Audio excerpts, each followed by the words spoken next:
Welcome back to another episode of Is Fitz Happy? I'm Luke. And I'm Emma. And this week we're continuing on with chapter 22, Choices. This is part 2 of that chapter. Yeah.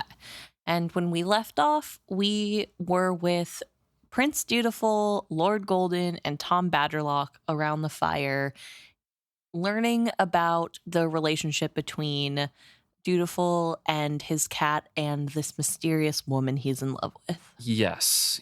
And ultimately went to share the meat that they were having around the fire, and Prince Dutiful is still mad at Fitz because Fitz has been very brusque and playing bad cop. Yes, and Lord Golden's playing good cop, so he's been liking Lord Golden.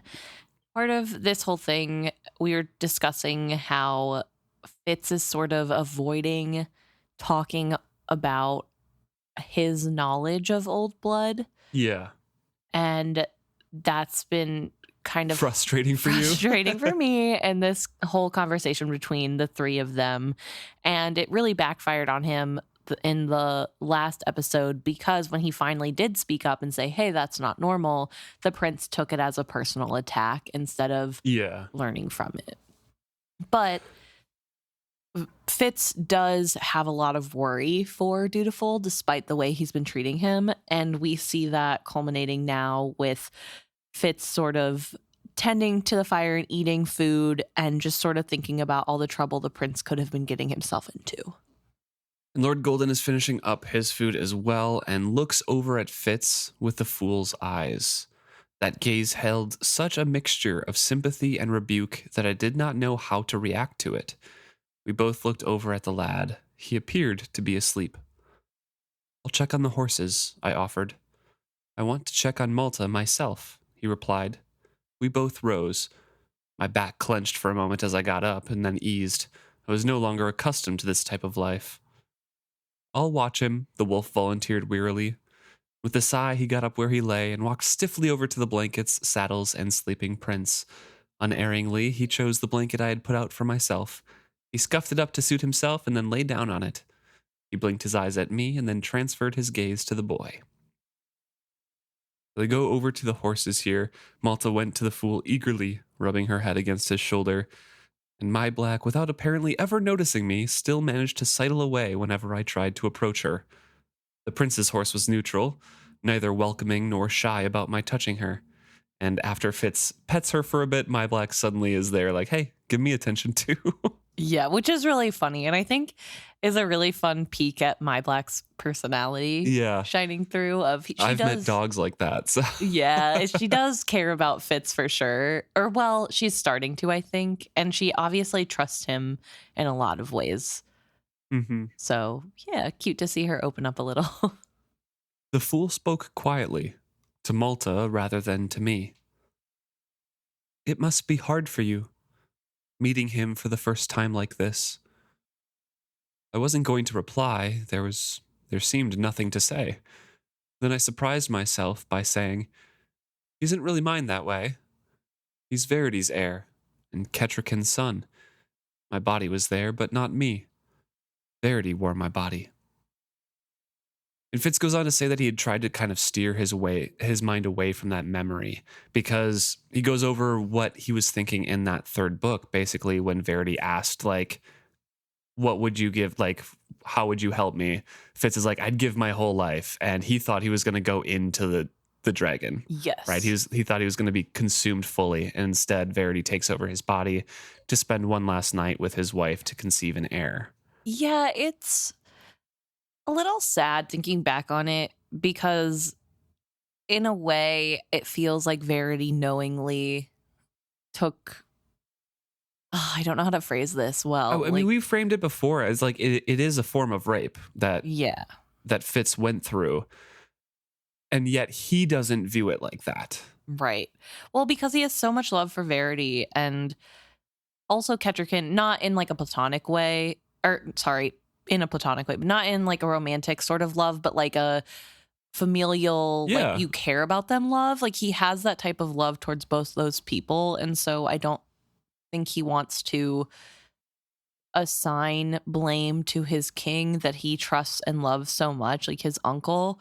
he doesn't want to really dwell on this thing. But it also takes me back to when Verity asked Fitz to lend his strength and then drained Fitz, and Fitz had no idea what was being asked of him.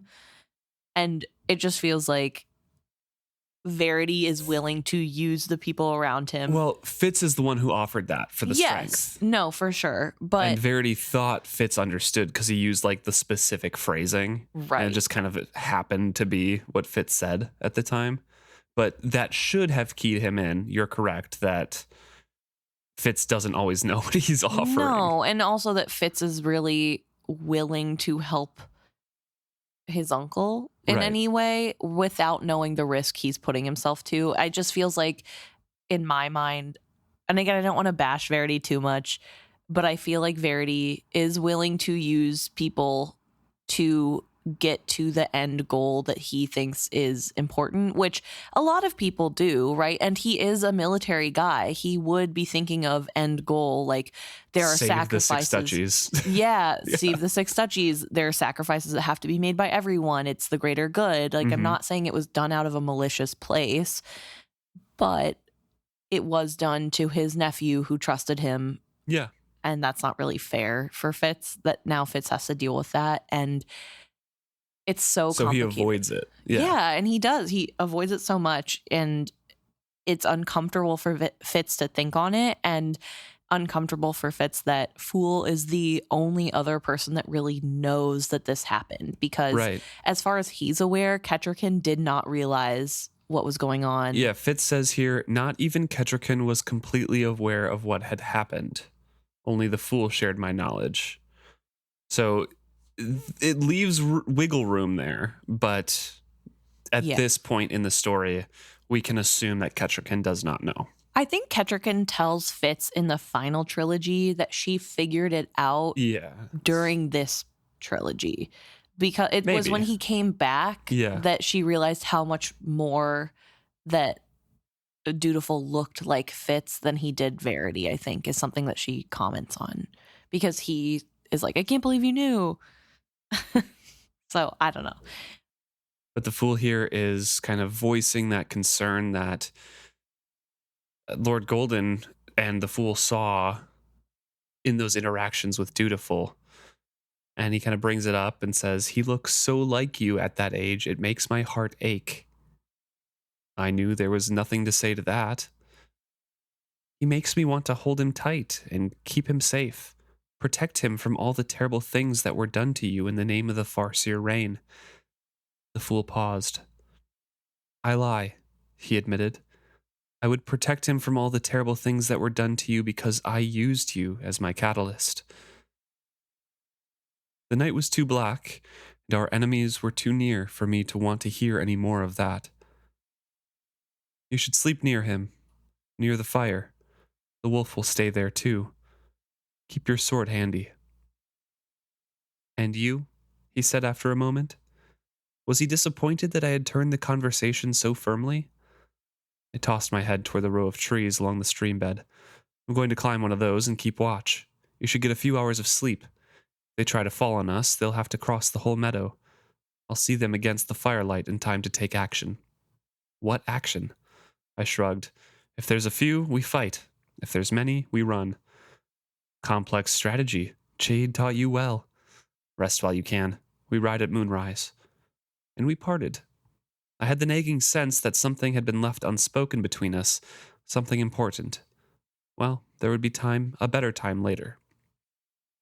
What do you think that feeling is? Why do you think he feels that way walking away from this conversation? Well, because the Fool obviously had a reason for bringing it up and a reason for saying those things, and I don't think Fitz wanted to get into that. I think the Fool is feeling very guilty because it's what needed to happen for his vision of the future to go through.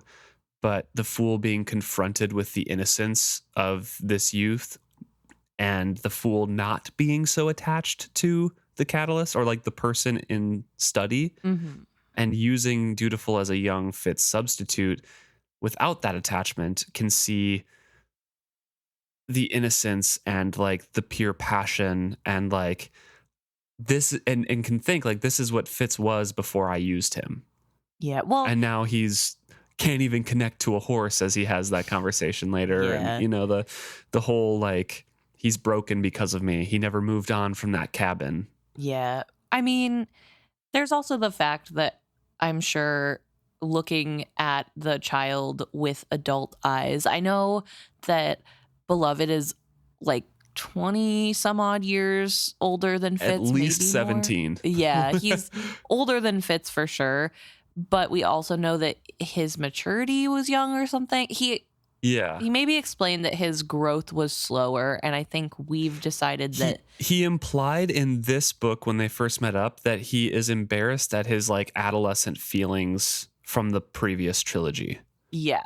So it's implied that he was also going through a very turbulent adolescent time in the first trilogy and kind of came into his own in Live Ships. Yes. So I think whenever you're older and more mature and you look back and you see a person the age of your friend that you used in this case, it probably would hit you really hard of this is a child. Like this is not somebody who has it all figured out. And I'm sure at the time Beloved bought into the fact that Fitz knew what he was doing and was it capable. Well, and Beloved is stumbling along too at the same time, right? That's like I finally found you. Now what do we do? Yeah, exactly. And I mean, at least Fitz was like trained by an assassin. And whenever you're that close, you think, and Fitz was pretty confident in his abilities. I think he still is. Mm-hmm. So I'm sure a little bit the fool bought into that. And so then seeing a young boy be like, this is the love of my life. I'll never move on. And being like, wow, he's so young and naive and does not know how the world works yet. That's kind of crazy. Yeah. So yeah, I think that's why the fool brought it up, just because of the guilt, and was trying to like find some common ground of like maybe forgiveness or something from Fitz. And Fitz just does not want to touch those topics. Like he says, it's too dark out. There's enemies too close. There's a better time someplace else. Yeah. So they split up, and Fitz climbs into this tree, and instead of thinking about all of the present things, he thinks about Hap a bit. I knew Chade would keep his word, but could Hap hold up his end of the bargain? Had I taught him how to work well enough? Would he have enough care for what he did? Would he listen well and endure correction humbly? Which we know doesn't really happen. He's a good student, but got distracted by Svanja and the town. Yeah, he starts off. I think by the time Fitz gets back, he's still doing okay. I think it's later when things start slipping. Yeah. I could be wrong, but I think he starts off really strong. And then I think it's the fact that everybody else has been learning since a younger age, so they get more fun stuff to do, and the guy's a little bit mean to him that like and Fitz is like, that happens to everybody. He's not even that mean. Yeah, like actually that's just like how it is.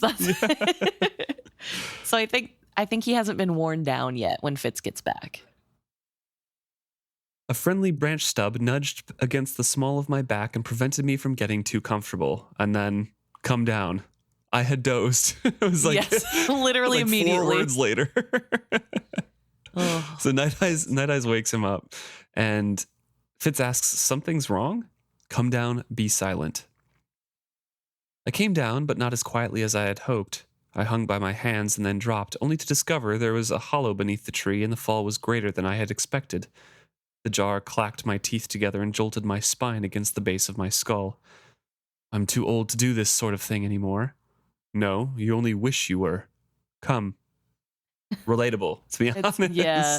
I feel like, speaking as someone nearing 30, this feels like me, where I'm like, most of the time I'm like, oh, I'm so old. Like, I'm getting too old to do these things. I'm so old. But realistically, you're in your 20s.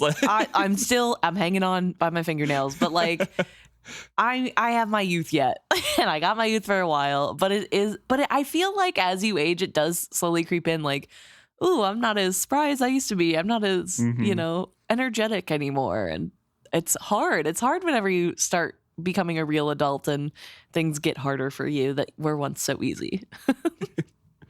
So Nighteyes leads Fitz back to the camp and back to where Dutiful is sleeping. He put his muzzle close to Dutiful's ear. I gestured at him not to wake the boy, but he ignored me. In fact, he levered his nose under the prince's cheek and nudged him. The boy's head gave limply to his touch, lolling like a dead man's. My heart stood still, and then I heard the rasp of his sleeping breath.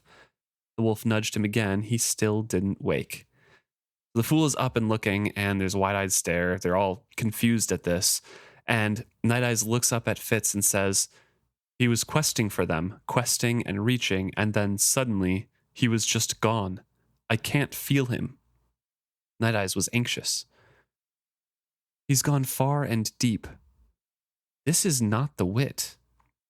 Watch over us, I bade the fool, and he lays down and takes Dutiful's hand in his own to have that connection, and to center himself, he whispers to himself, Verity, I thought, for no reason at all, save that it seemed to center me. So he finds the prince's hand, and it pleased him unreasonably that his palm was calloused with work. Yeah. I drew a final breath and plunged into the flow of skill. And he finds them immediately because they are skin to skin. Yes. Also, I do want to talk about Verity just one more time, maybe more. This a little bit of a sidetrack, but I feel like Fitz's relationship with Verity is a little odd to me, not unrealistic or unexplainable, but odd in that he's the one father figure Fitz has that he's really put on a pedestal, whereas Burek and Chade both have done so much wrong to him. They've made every wrong decision. They were horrible to him. And while I won't disagree that some of the choices they made were not great, I will say it's odd to me that he doesn't have any of the animosity that he has for their choices that he does for Verity's choices, considering Verity wasn't really all that present for Fitz. He was as much as he could be. I mean, I'm not trying, again, I don't want to bash Verity. I don't think Verity's that bad of a guy. He just wasn't there for Fitz the way that Burek and Chade were. And so it's so odd to me that Fitz idolizes him so much, and it's really this man that can do no wrong, and he's everything to Fitz. But why? Really? You think it? I find it interesting that you don't see why. Because Burek, he had a lot of issues with. Like, the wit was just too big of a thing to get in between them. He loves Burek, and Burek loves him, but that is much more of like a father-son relationship with like a big chasm there that is hard to get over. Chade refused, like, hey, do not worship me. You are following the crown. I am just a servant as well. And they love each other. But Chade insisted and raised him to be like, you are a king's man. Yeah. This is what we do. This is who we are. And so the only other person who was like, it's similar to what Dutiful does to Fitz later, who is a stand-in for the closest thing he had to his father, which was his uncle, showing a little bit of kindness and being like, this is my king. Because Shrewd, like, he likes, and Beloved, that was the king for Beloved, right? Right. Shrewd was that person. Shrewd was the person that the fool idolized because he showed a little kindness and valued the fool. And for Fitz, that's Verity. He was what he was aspiring to help, right? He was that pedestal because that's something that he could believe in and strive for. Like, I am doing this for Verity, for my family, for my uncle. Yeah. I mean, I get that in a way. I think my confusion is more the continued pedestal and the self-sacrifice, I think. That's why. Sure. Because he went through so much with him, and Fitz understood what he went through because he was linked to him often. Yeah. And at the end, they kind of like linked and shared some experiences and stuff. So I think like that intense understanding of, hey, we have been close. Like, Verity rode in Fitz's mind for 2 years or something, or like a year.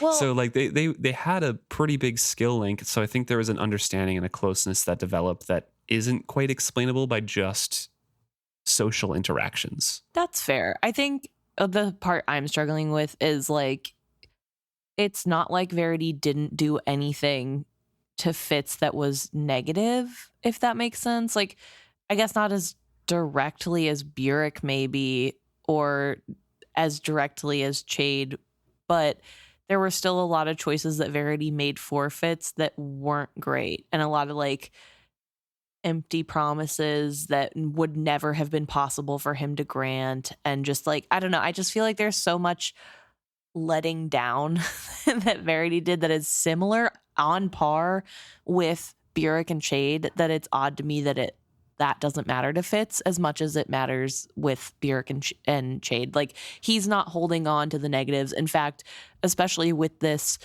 his biological son in front of him, made by Verity taking over his body, he's not like mad at Verity at all about that. He's just like, I don't want to think about it because it's weird to think about. Yeah. Whereas if this had been Chade or Burek, it would be like I don't know. I just feel like it'd be a different reaction. I don't know. So I guess that's something that I think really I thought about a lot this chapter, because Verity's brought up so much.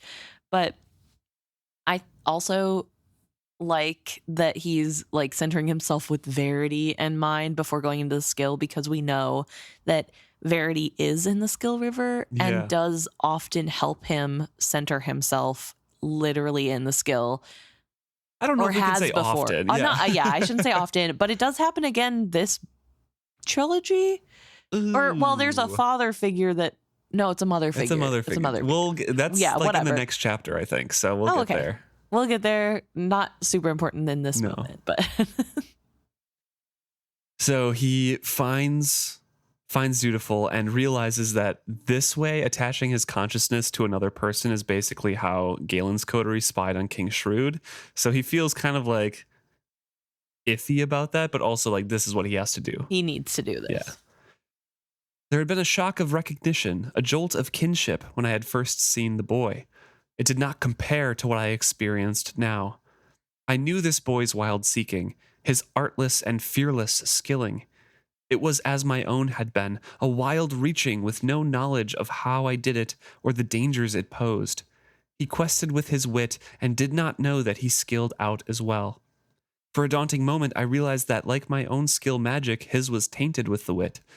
Having taught himself to skill this way, could he ever learn to use the skill magic purely?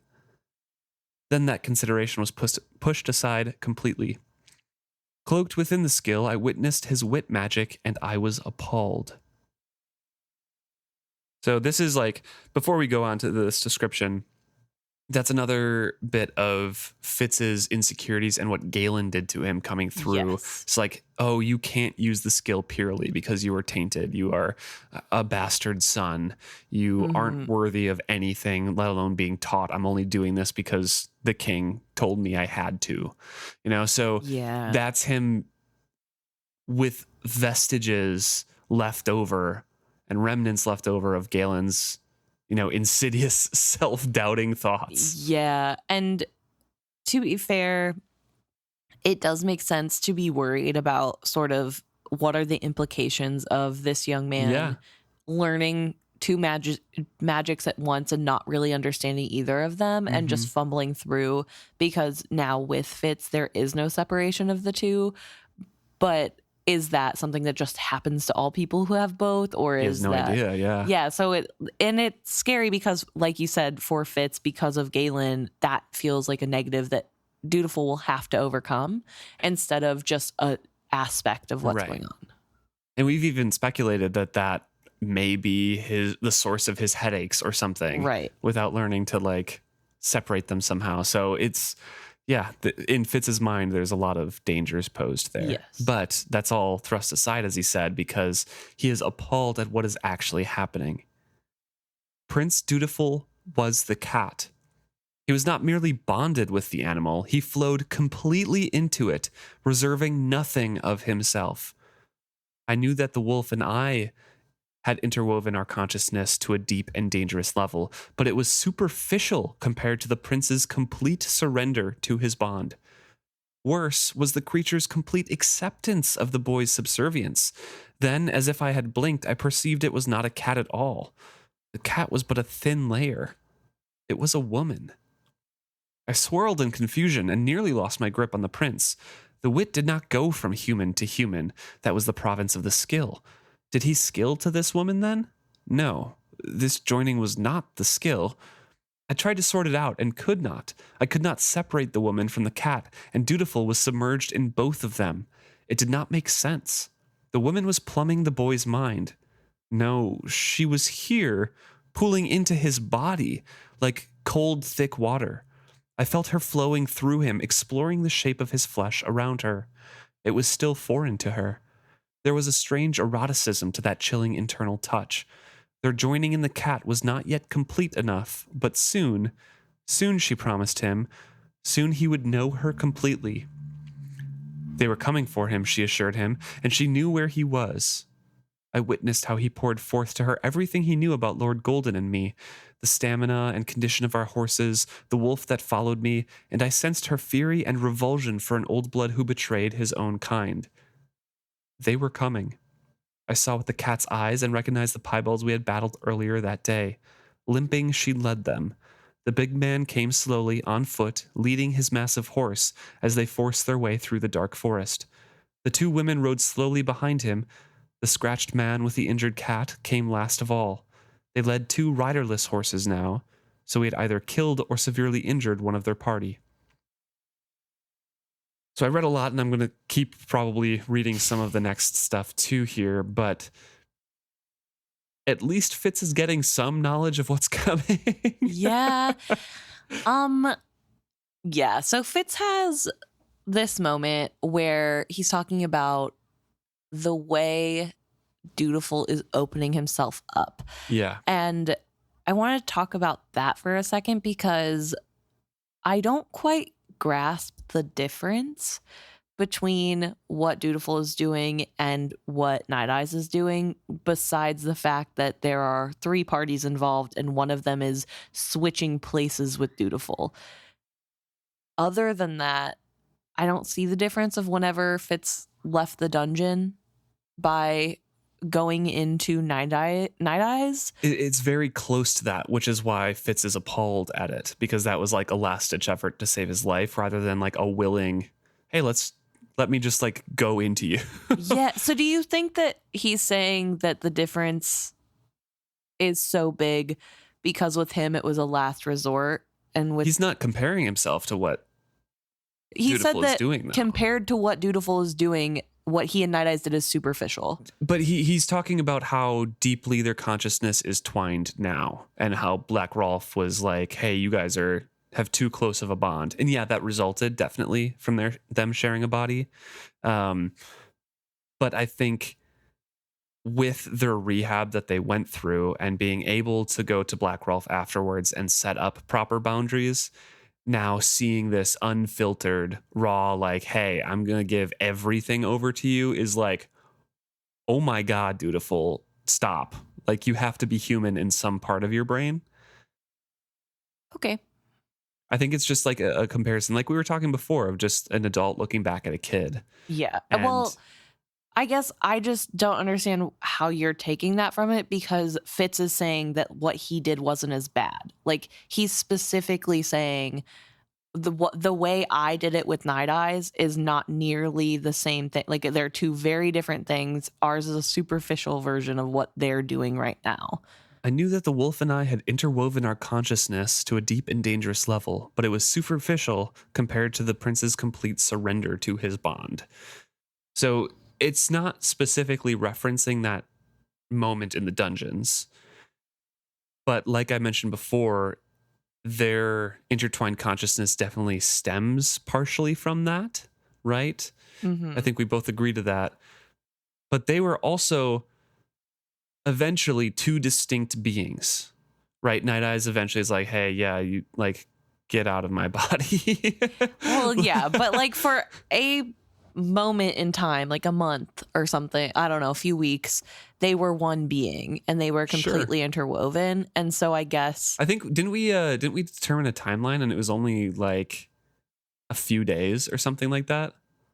Yeah, maybe you're right.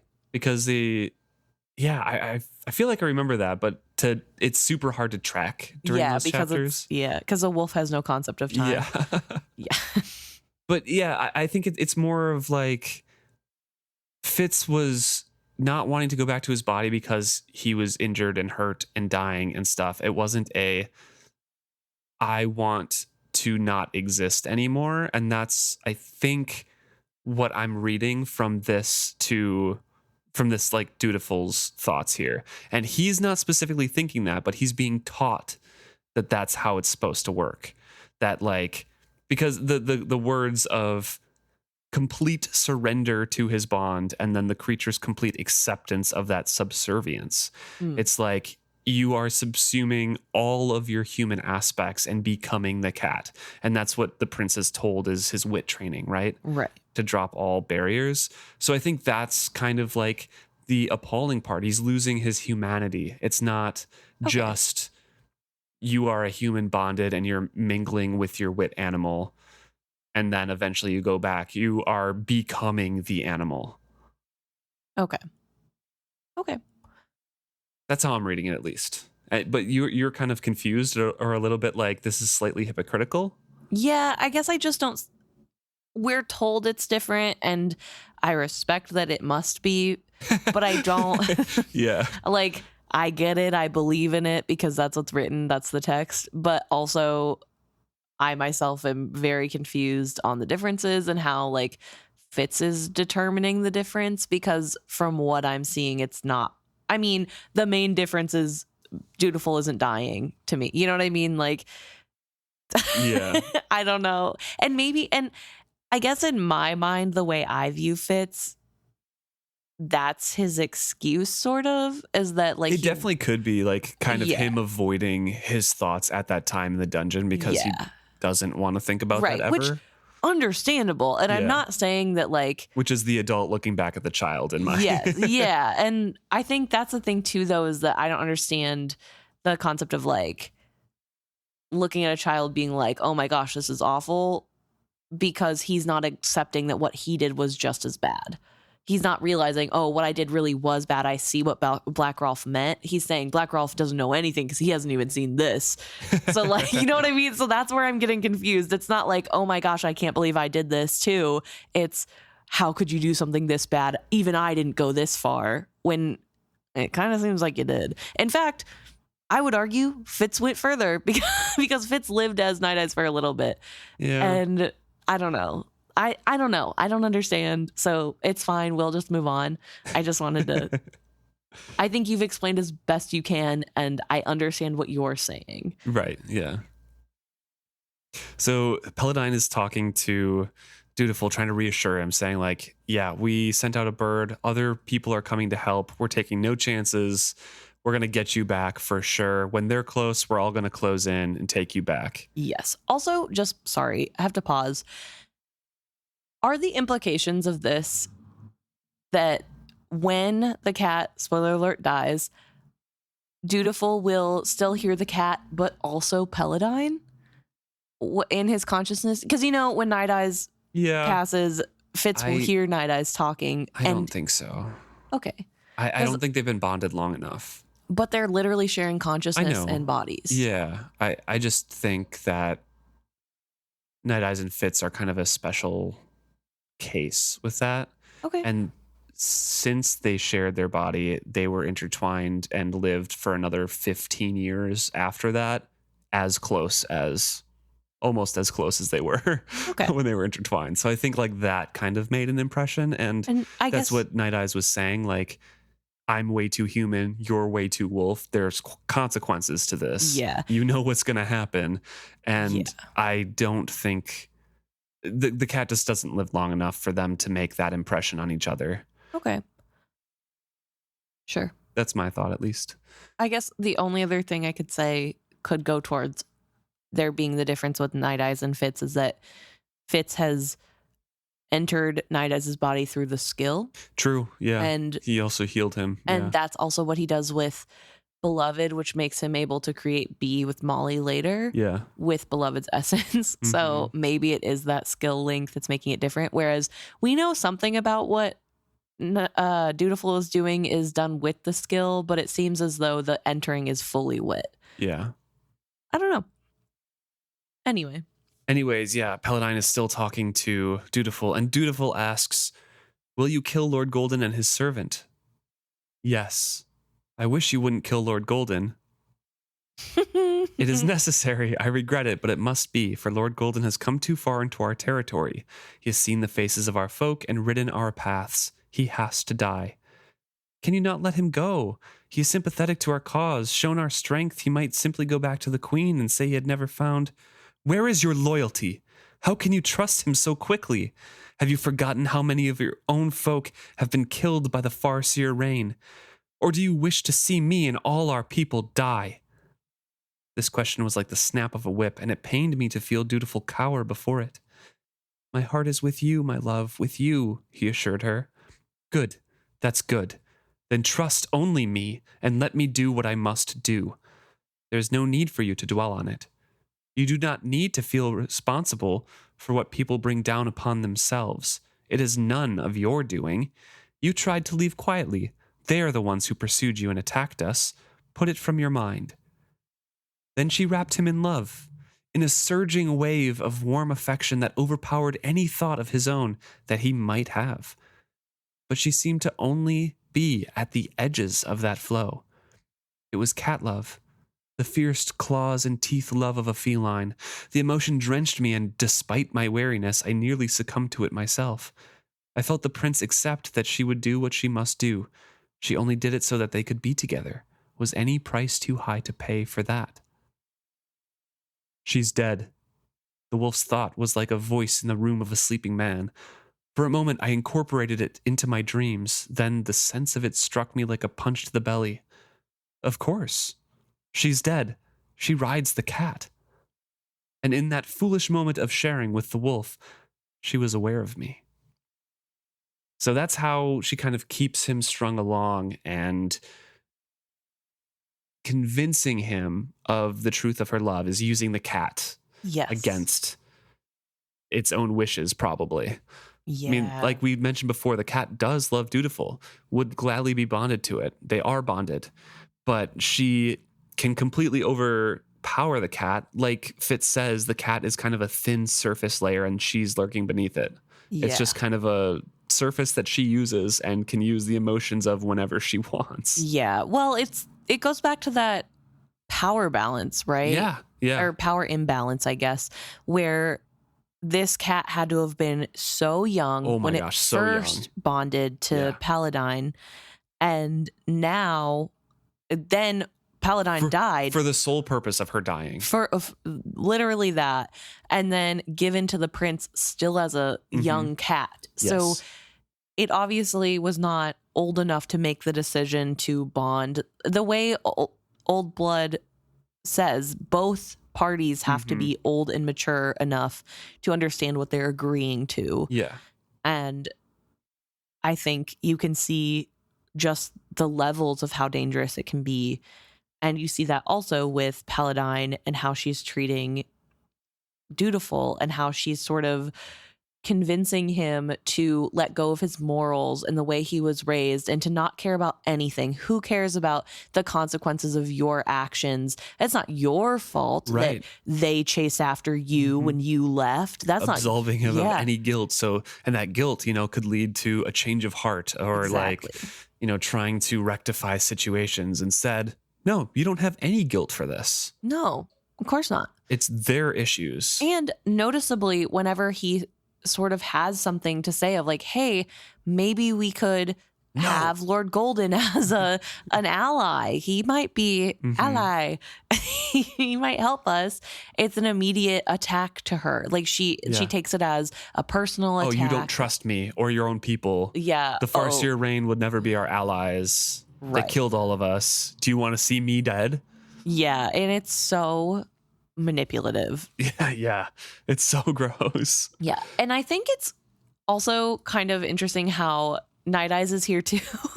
Of course he is. It's Fitz. But Nighteyes is the one to figure it out. And he figures it out through this, even when Fitz can't. And I want to know what about this is the thing that made Nighteyes decide this is what it is.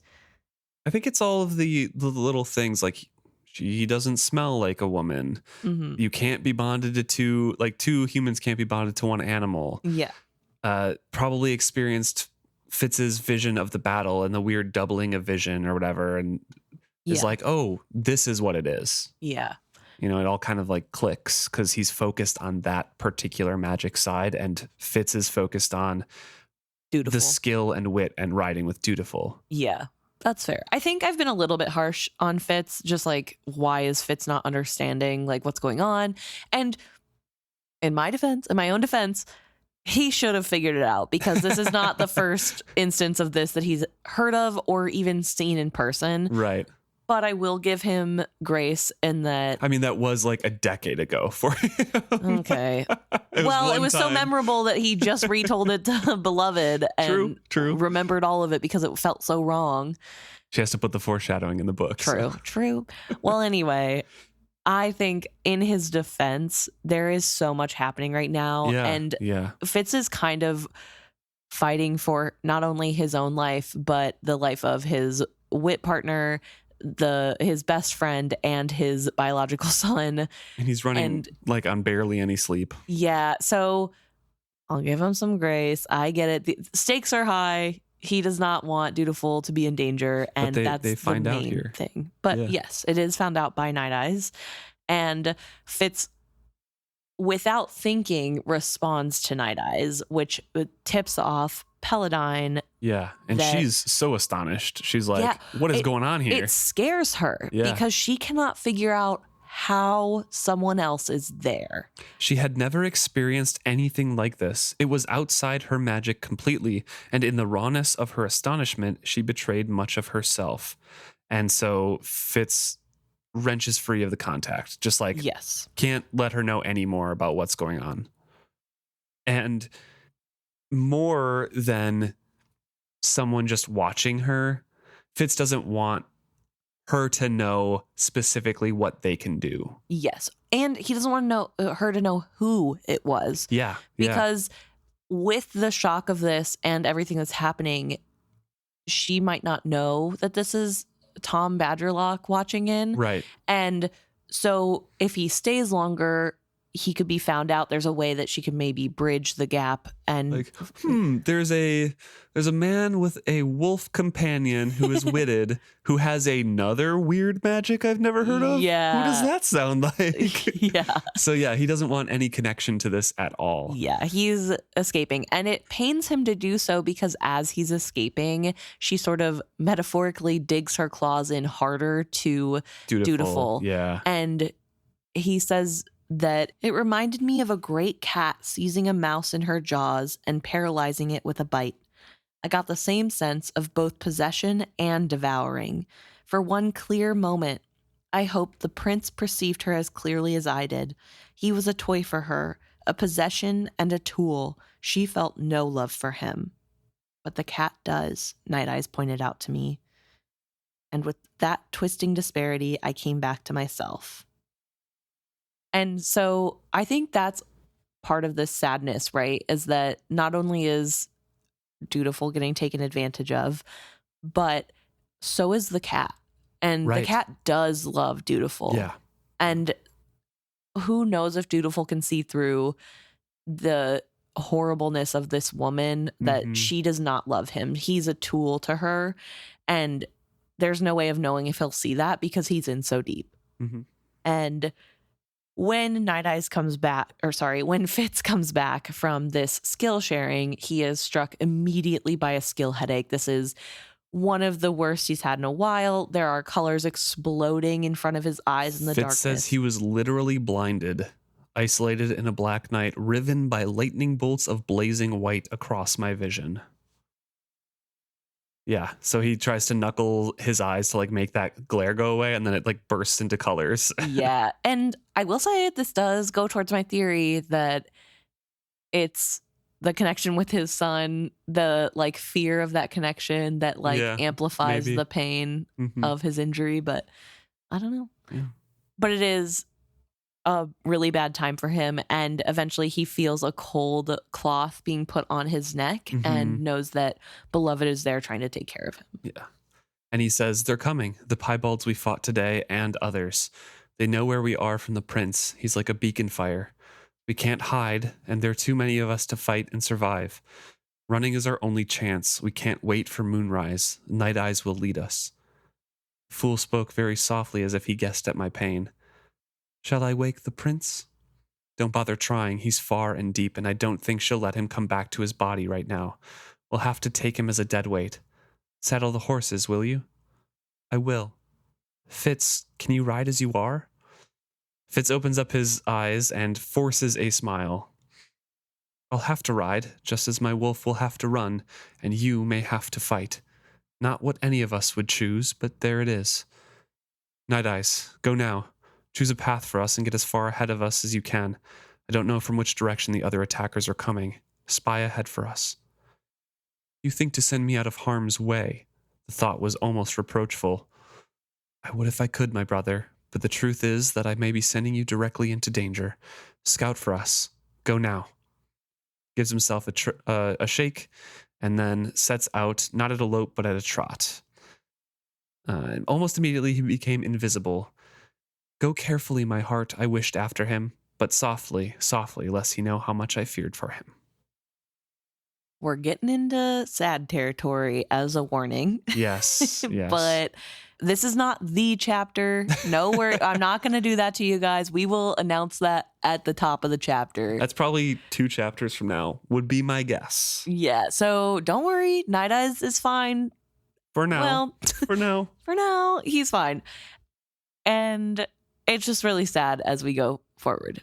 But we have this really heartbreaking moment of Fitz sort of emulating Nighteyes in that it doesn't matter if he can or not, he has to. Right.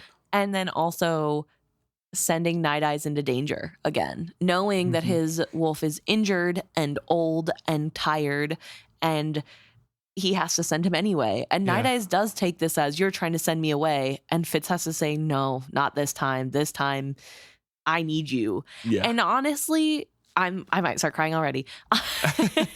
Honestly, I feel like this is good for Nighteyes. I think it gives him the strength to push forward more. I think it, like, for the mental health of Nighteyes, it's really good because he's still needed. And it's not that Nighteyes has never been or has been less needed lately. It's that Fitz has been trying not to rely on Nighteyes as much lately. Yeah. And so in this moment where Fitz admits, "No, I need your help, brother," I think that's so moving because he's always needed Nighteyes' help. But in this moment, he is sort of taking the wolf approach of, we can't dwell on whether or not we can. We have to. We just have to. Yeah, we're just doing it. If you can't, then you won't. So, yeah. So we have this moment. And of course, poor Beloved is in the background, sort of not fully knowing everything that's going on because Fitz just sort of came up to Dutiful, was like, "Watch us," held his hand, woke up gasping and had a headache. And is like, "We gotta go." So the fool comes up with the horses. Yeah, and that's when Fitz realizes, oh, he has no idea what's going on. It's because the fool says, "Can you explain?" Yeah, literally. Fool has to be like, "Hey, by the way." So then he explains to the fool that, like, he's using the wit and the skill, but there's this woman who is dead and she's trying to, like, take him over basically. And the fool asks, "But he'll awaken and come back to his body." And then Fitz shrugs, like, "I don't know. I hope so, but fool, there is more." You know, this is that former owner or former bonded partner to the cat is still in the cat. Like, that's the big issue. Yeah. And like, when he says the former owner, Beloved says, "Former? I thought witted ones bonded to their animals for life." "They do. She would be dead now, but her consciousness is with the cat, using the cat. But I thought the prince, yes, the prince is there too. I do not think he realizes that this woman he loves does not exist as a woman anymore. I know he has no concept of how much power she has over him and over the cat. What can we do?" The throbbing in my head was making me sick to my stomach. I spoke more harshly than I intended. "Forcibly separate the boy from the cat. Kill the cat and hope the boy doesn't die." "Oh, Fitz." He was appalled. I didn't have time to care. Saddle just 2 of the horses. So I want to stop there and talk about this interaction Yeah. because it is a lot of information and it's trying to explain a really complicated topic in a short amount of time to someone who only has a bare grasp on the topic. But also this response of what can we do being like how to fix the situation. Yeah, how do we fix happening. this? Yeah. And Fitz says we have to kill the cat and then hope it doesn't kill Dutiful. When Beloved responds, "Oh, Fitz," and he takes that as he was appalled. Yeah, he was appalled. Oh, Fitz, he was appalled. How do you read that? Like, do you think Beloved is appalled? Do you think he's appalled at the hoping Dutiful doesn't die? Is it the callousness of which he's speaking of that? I don't think the callousness. I think it's surface level, but with extra layers if we're continuing the fool is looking at Dutiful as a young Fitz. Right. I think it's like, hope he doesn't die, and Fitz's voice is harsh, and they just had a conversation of how much he is like Fitz when he was that age. Like it is pretty callous, but I think that fool is reacting to the sentiment of it rather than like how he spoke. Okay. And then like the added layers of Fitz went through awful things when he was young, like he had bonded animals die. Like it's not a great time ever. So I think the fool is just like very sympathetic to what Fitz might be feeling. Okay. I was wondering if maybe this is another example of Fitz misreading the situation. Because we know that Fitz was missing a lot of signs between Laurel and the captured piebald prisoner. Yeah. I'm wondering if this is a similar thing where his expectations are setting him up to read into a response as appalled because he's appalled by the idea. You know, like he's feeling that way. He's projecting. Yeah. Whereas I feel like potentially this isn't Beloved being appalled, but more sympathetic and like, of like, oh, Fitz, like, how are you gonna feel? Like, how is that gonna make you feel if Dutiful does die because of this? Because you have to be the one to kill this cat. Like, I kind of read it like that too, but I kind of just lumped appalled in there because like you can just be like taken aback by the suggestion, but still feel bad for everything involved. So I think I read it similar to you. You just think it did sound appalled. Yeah. I'm wondering if it sounded more shocked. Rather, I mean, what's really the difference between shocked and appalled? But semantics. But I'm wondering if it's more of like a sympathetic "oh, Fitz" rather than an appalled "oh, Fitz." Yeah. Like, oh, Fitz instead of oh, Fitz. Yeah. Yeah. Like, I don't know. Hard to tell. Fitz says it's appalled though, so. Fitz doesn't do anything while Fool is preparing the horses. He didn't pack up anything, didn't intend to take anything with them. Instead, he just sat still and tried to persuade his head to ease. It was made more difficult in that I was still skill-twined with the boy. I felt more his absence than his presence. I sensed there was a pressure upon him, but it was a wit pushing. I could not decide if she was trying to know more of me, or if she reached trying to possess the boy's body. I did not wish to respond to it. They already knew enough of me from that earlier glancing touch. So I sat, head in hands, and looked at Kettrikin's son.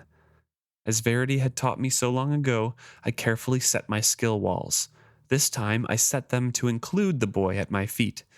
I did not consider what I was trying to hold out. Instead, I focused on keeping open the space that was his mind, reserving it for him to return to. I thought that the phrasing in that paragraph was really interesting. First off, he says Kettrikin's son. Yes. Specifies that, because we've talked about the reasons. Yeah.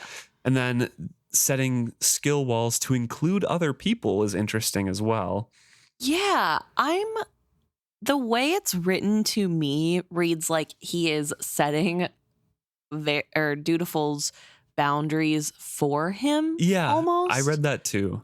It's like a physical wall that he's building, and he can move those walls where he wants. Yeah, and maybe he can because, like he said, they are still skill linked, and so there is that linking. I agree with that. Yeah, so maybe he is able to do that. Although that begs the question, why didn't Verity do that for Fitz? Maybe it has to be like this is like a temporary, you have to be in contact sort of thing. I don't know. But either way, Fitz is trying to help the only way he knows how. And how successful is it? Because we don't know. Yeah. We have no way of judging that, verifying if what he's doing has any effect for Dutiful. We just know Dutiful does come back to his body. Yes, Dutiful and does his mind eventually was come reserved. back. So who knows? I don't know.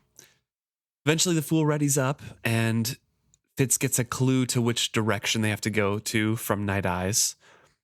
And so they were off. Fitz is leading the way, guiding, being guided towards Nighteyes through their bond. He says, I could not have told anyone where Nighteyes was, but I knew that I moved towards him. And I think that's a really good descriptor of this sort of nebulous wit bond situation. Because over and over again, we have Fitz asking Nighteyes, how did you find me? We have Fitz finding Nighteyes. We have a lot of this sort of wit partners being able to unerringly find who they're looking for. So having this sentence of, I don't know how to explain, I wouldn't be able to tell you where he was. I just know I'm moving the right direction. Right, yeah. And I don't know, I just really like the way that's worded. So they're not going swiftly. The prince's body is being held in front of Fitz on my black right now. And the footing is treacherous, and they have weary horses. And it's dark. And they're going through like ravines and through forests and things like that. Up and down hills. Exactly. It's rough terrain here. Then they came to a steep place that Fitz did not recognize, but when we completed our scrabbling mount of that hill, the night spilled us out onto the road.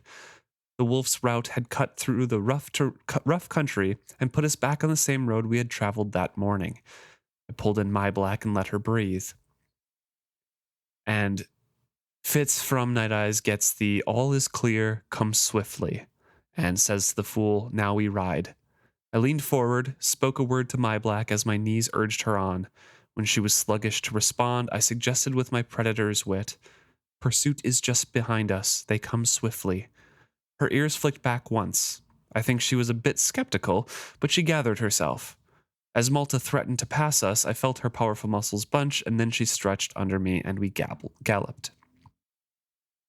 So I just want to touch on that descriptor. I urged with my predator's wit. Predator is lowercase. Yes. Wit is uppercase, obviously, because it always is. And I think he's using a descriptor of himself as a predator because he and Nighteyes are linked, and he's wolfish. But I'm just wondering if he doesn't think of himself as having predator wit when they're not connected. You know what I mean? Like, right, yeah. Is he saying that because of this extra connection, I can sort of use that feeling? There's probably nuances to the wit that are really hard to describe in a book. Yeah.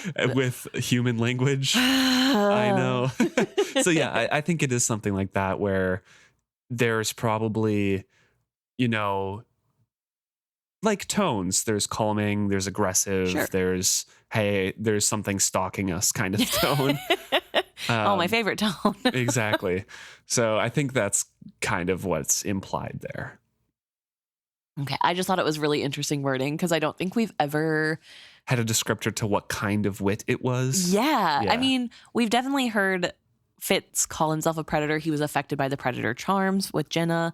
So like we know he is a predator wit partner. Yeah, like classified into the predator category. I want to be careful calling I don't want to be like if Fitz is a predator because that does not Hey, there's another one. Another great back-to-back episodes. Fitz is a predator. It's a great t-shirt as well, Emma. No.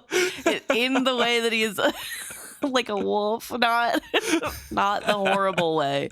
But no, I think it's interesting that you don't ever hear anybody speaking with a prey wit to some, I mean, why would you, I guess, but. So yeah, they pick up, and of course my black is competitive. So when Malta is drawing abreast, then my black's okay, we're galloping now. Like I'm going to win. And then he says, the wolf ran before us and I fastened my eyes to him as to my final hope. It seemed he had somehow discarded his years. He ran like a yearling, bounding ahead of us. I cried at that line. Me too. Because, he's like, this is kind of, spoiler alert, this is kind of the one last run. I don't think you need to say spoiler alert. I feel like I need to say it. I don't know. Sometimes I just feel like, just in case you've gotten this far and you're like, wait, what? You guys spoil stuff? Spoiler alert, he dies. He dies, unfortunately. And this is like his last run. This is the last, like, good run. And I can just picture him in that, like, flat-eared dog sprint that they do when they're, like, going hunkered down to the ground a little bit. And just racing. And it's, and the descriptor of, like, it seems like he's shed his years because he has been struggling. Yeah. But it also, I think, really sadly shows how much Nighteyes knows this is sort of the end because he's willing to spend up all of his energy to, number one, protect Fitz, but number two, lead them through to a safe area. Yeah. And so, like, it's cute in a way, but it's also so sad. Know, it's like more so very sad.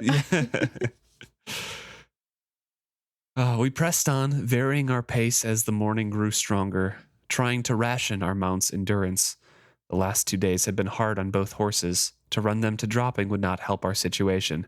So, okay, this is one thing that's like general fantasy. Fantasy does not, and I don't know this from personal experience.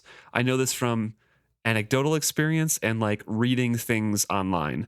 Fantasy generally does not do horses well. Yeah. Just in terms of endurance and running them. I'm kind of curious of how Robin Hobb treats horses because like the last few, I feel like generally pretty well. Like run them for a while, but then you have to like walk and you can't just stop. Like you have to cool down the muscles, whatever. Run them a bit and then or like run alongside them a bit. Like whatever. Yeah. But the last couple chapters have been like non-stop galloping over rough terrain. Yeah. I mean, it does say they vary the paces, but also this is 2 days of almost no food, a little bit of water, make some grazing on grass, which like is food, but I feel like that's not filling in what you need to burn off the calories of running. Yeah, so like horses run. These horses, I don't know. Peculiar Ponies, if you're listening. Let us know, because the last 3 chapters or so feel like this is now fantasy territory of like, this is what they need to do for the plot kind of thing, rather than this is what happens. That it almost feels like that to me. Yeah. I guess we don't get exquisite details or intricate details of how the paces are varied and things like that. And how the horses are doing. Because like at the beginning you said the horses, they're going slow. Yeah. It's dark. But now they're like flat out sprinting. I don't know. So it could still be realistic. That's just like a general fantasy thing that I know happens. Yeah. I do also want to point out though that Dutiful's horse, the riderless horse, was following them and did lose them when they start running, when they start full out running.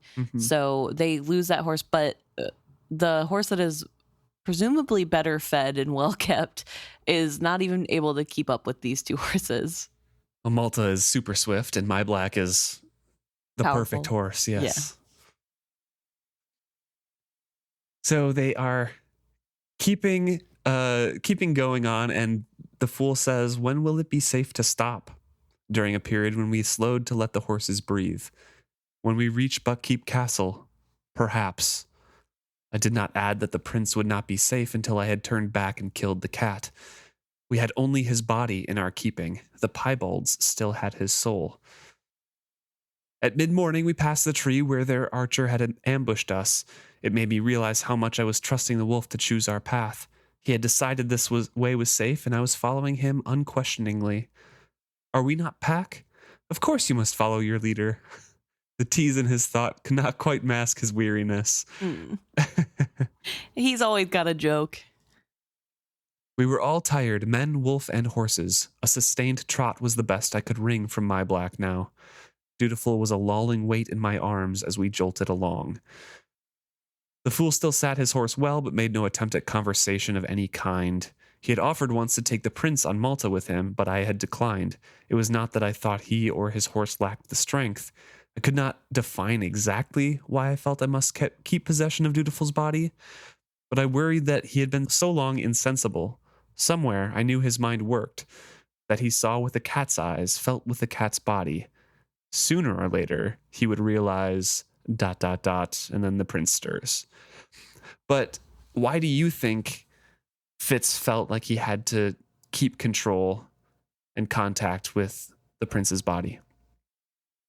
I feel like it could be a couple of reasons, mainly that there's that sort of unspoken, this is my child, that I need to protect my kid. I think it's the same sort of protectiveness that he had whenever he saw that Nettle was very sick and dying. Yeah. I think it's sort of that parental urge to sort of take care of your kid.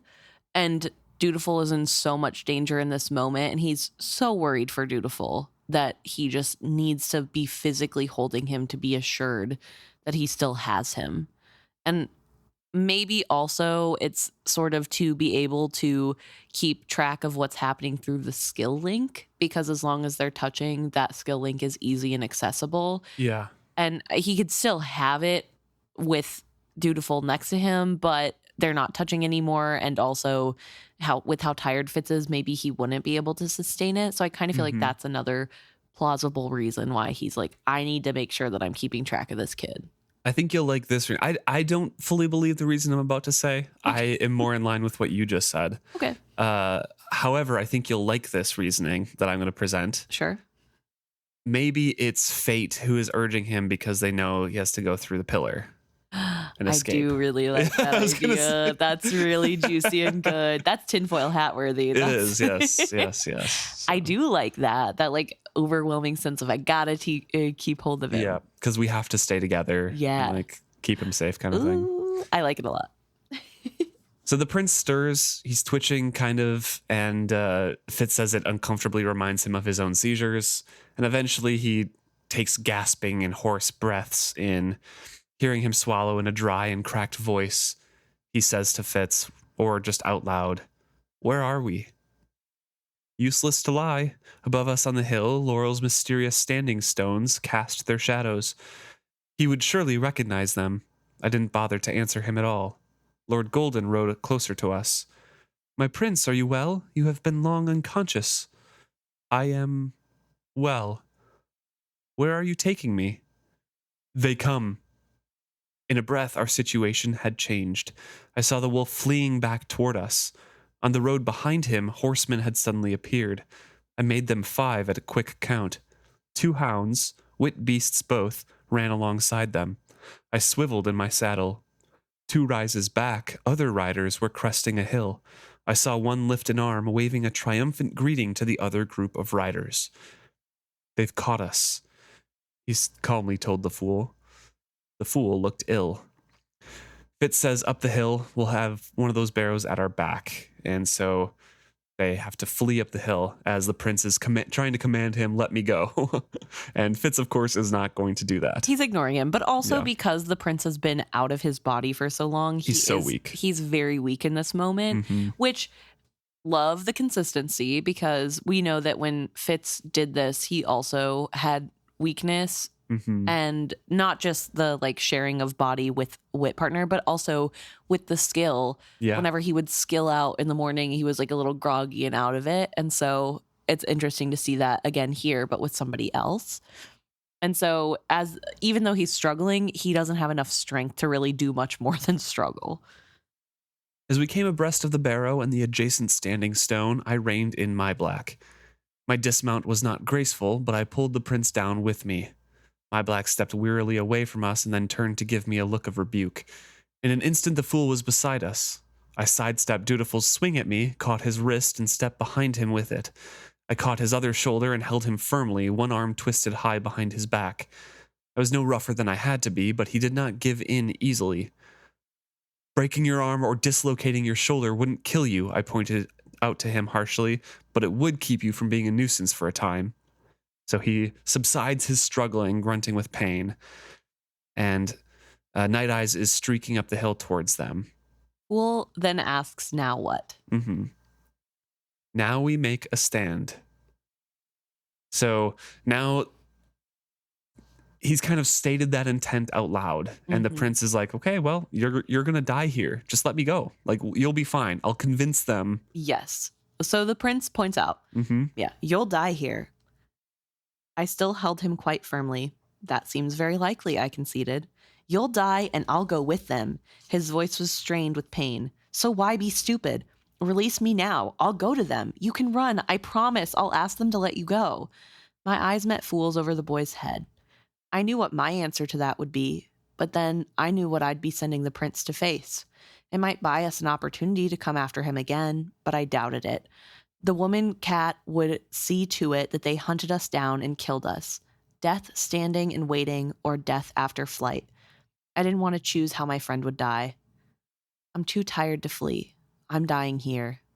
The fool's eyes wavered to Nighteyes. I do not know if he grasped that flicker of thought, or if he simply saw the wolf's weariness. Stand and fight, he said faintly. He drew his sword in his sheath. I knew he had never fought in his life. As he lifted his blade, he looked very uncertain. Then he took a breath and set his face in the lines of Lord Golden's expression. He squared his shoulders, and an expression of cold competence came into his eyes. He can't fight. Don't be stupid. That's Nighteyes. Yeah. It was Nighteyes both times. I'm too tired to flee. I'm dying here. And he can't stand. Don't be stupid. Or he can't fight. Don't be stupid. Yeah. Yeah. So Fitz is like, okay, we're going to die either way. I don't want to choose here fighting or fleeing and then dying. But maybe we could get away if we flee. Yeah.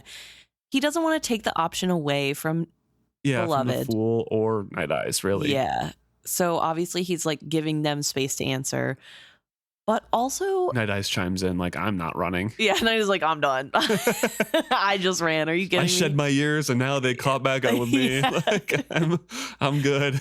Ugh. But also I just want to ask this question that's kind of cynical. Sorry.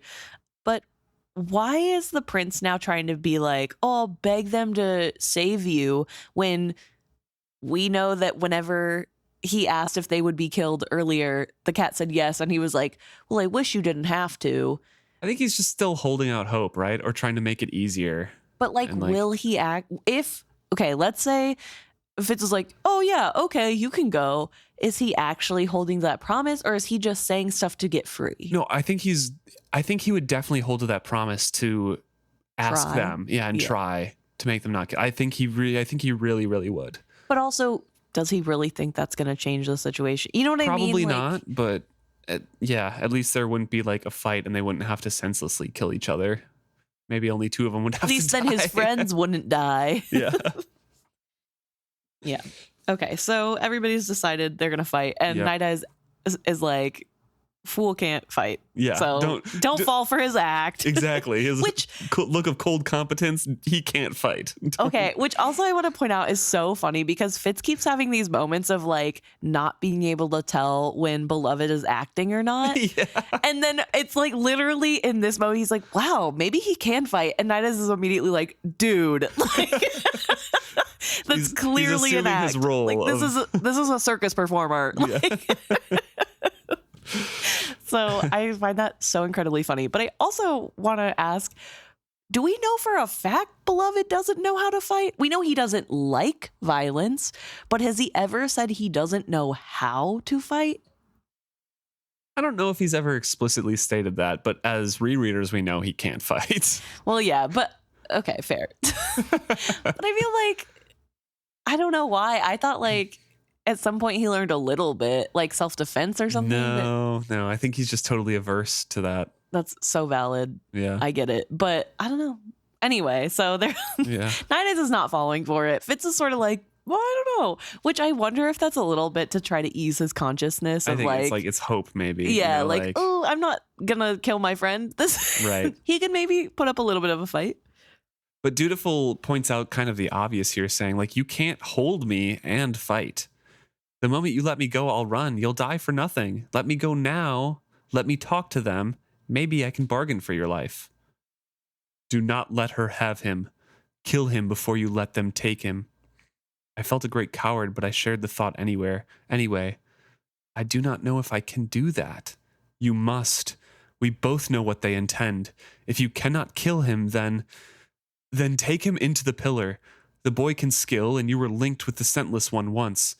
It may be enough. Go into the pillar. Take them with you.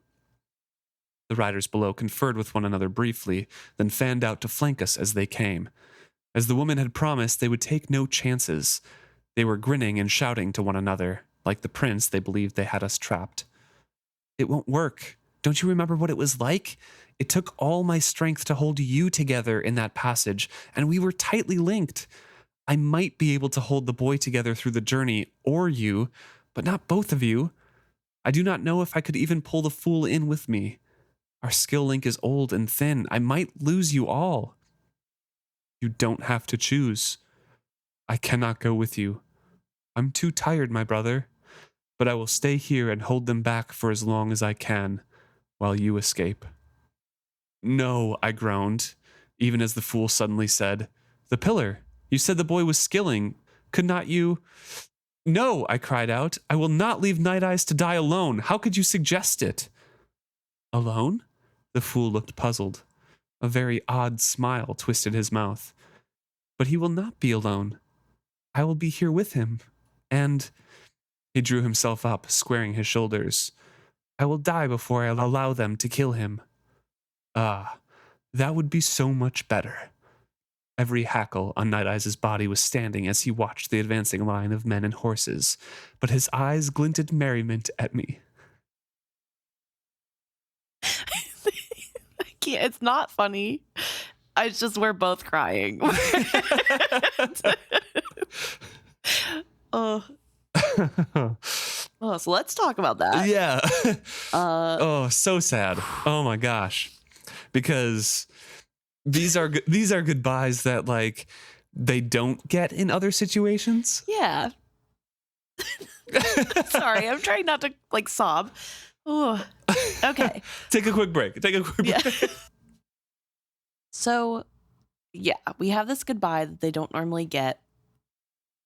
And it's so hard because Fitz doesn't want to accept it. And at no point does he consider, like, Nighteyes is suggesting the pillar knowing he's getting left behind, right? Yeah, and Fitz is And like, Fitz no, I'm taking you, the fool, and Dutiful. Yeah, Fitz can't comprehend a world where he would leave anyone behind because that's who Fitz is. And he just can't fathom, like, leaving anyone.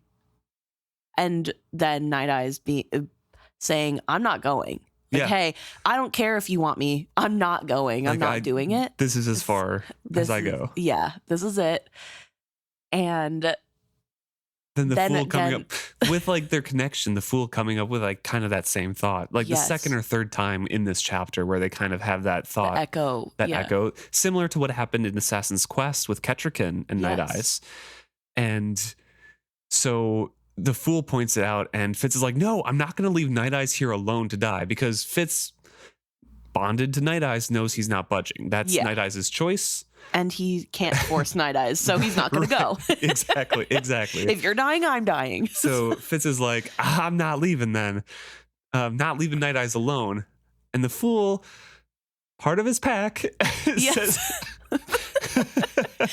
He's also like, wait, what are you talking about? I'm not going. Mirroring Nighteyes in that, like, no, obviously I'm not going, and I would never leave Nighteyes alone. Are you kidding? Between the two of you, I pick Nighteyes, which me too. But this also with like the weird and odd smile on Fool's face, he must have had that premonition of that his death was coming at some point, right? Yes.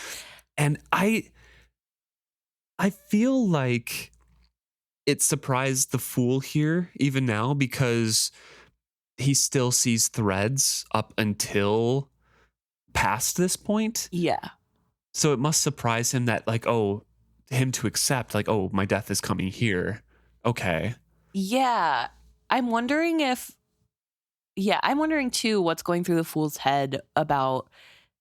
Because he's just trying to save end. Fitz, his catalyst, and like keeping the heir alive as well. Because we find out later, like in a little bit, that the heir still is super, super important. Yeah.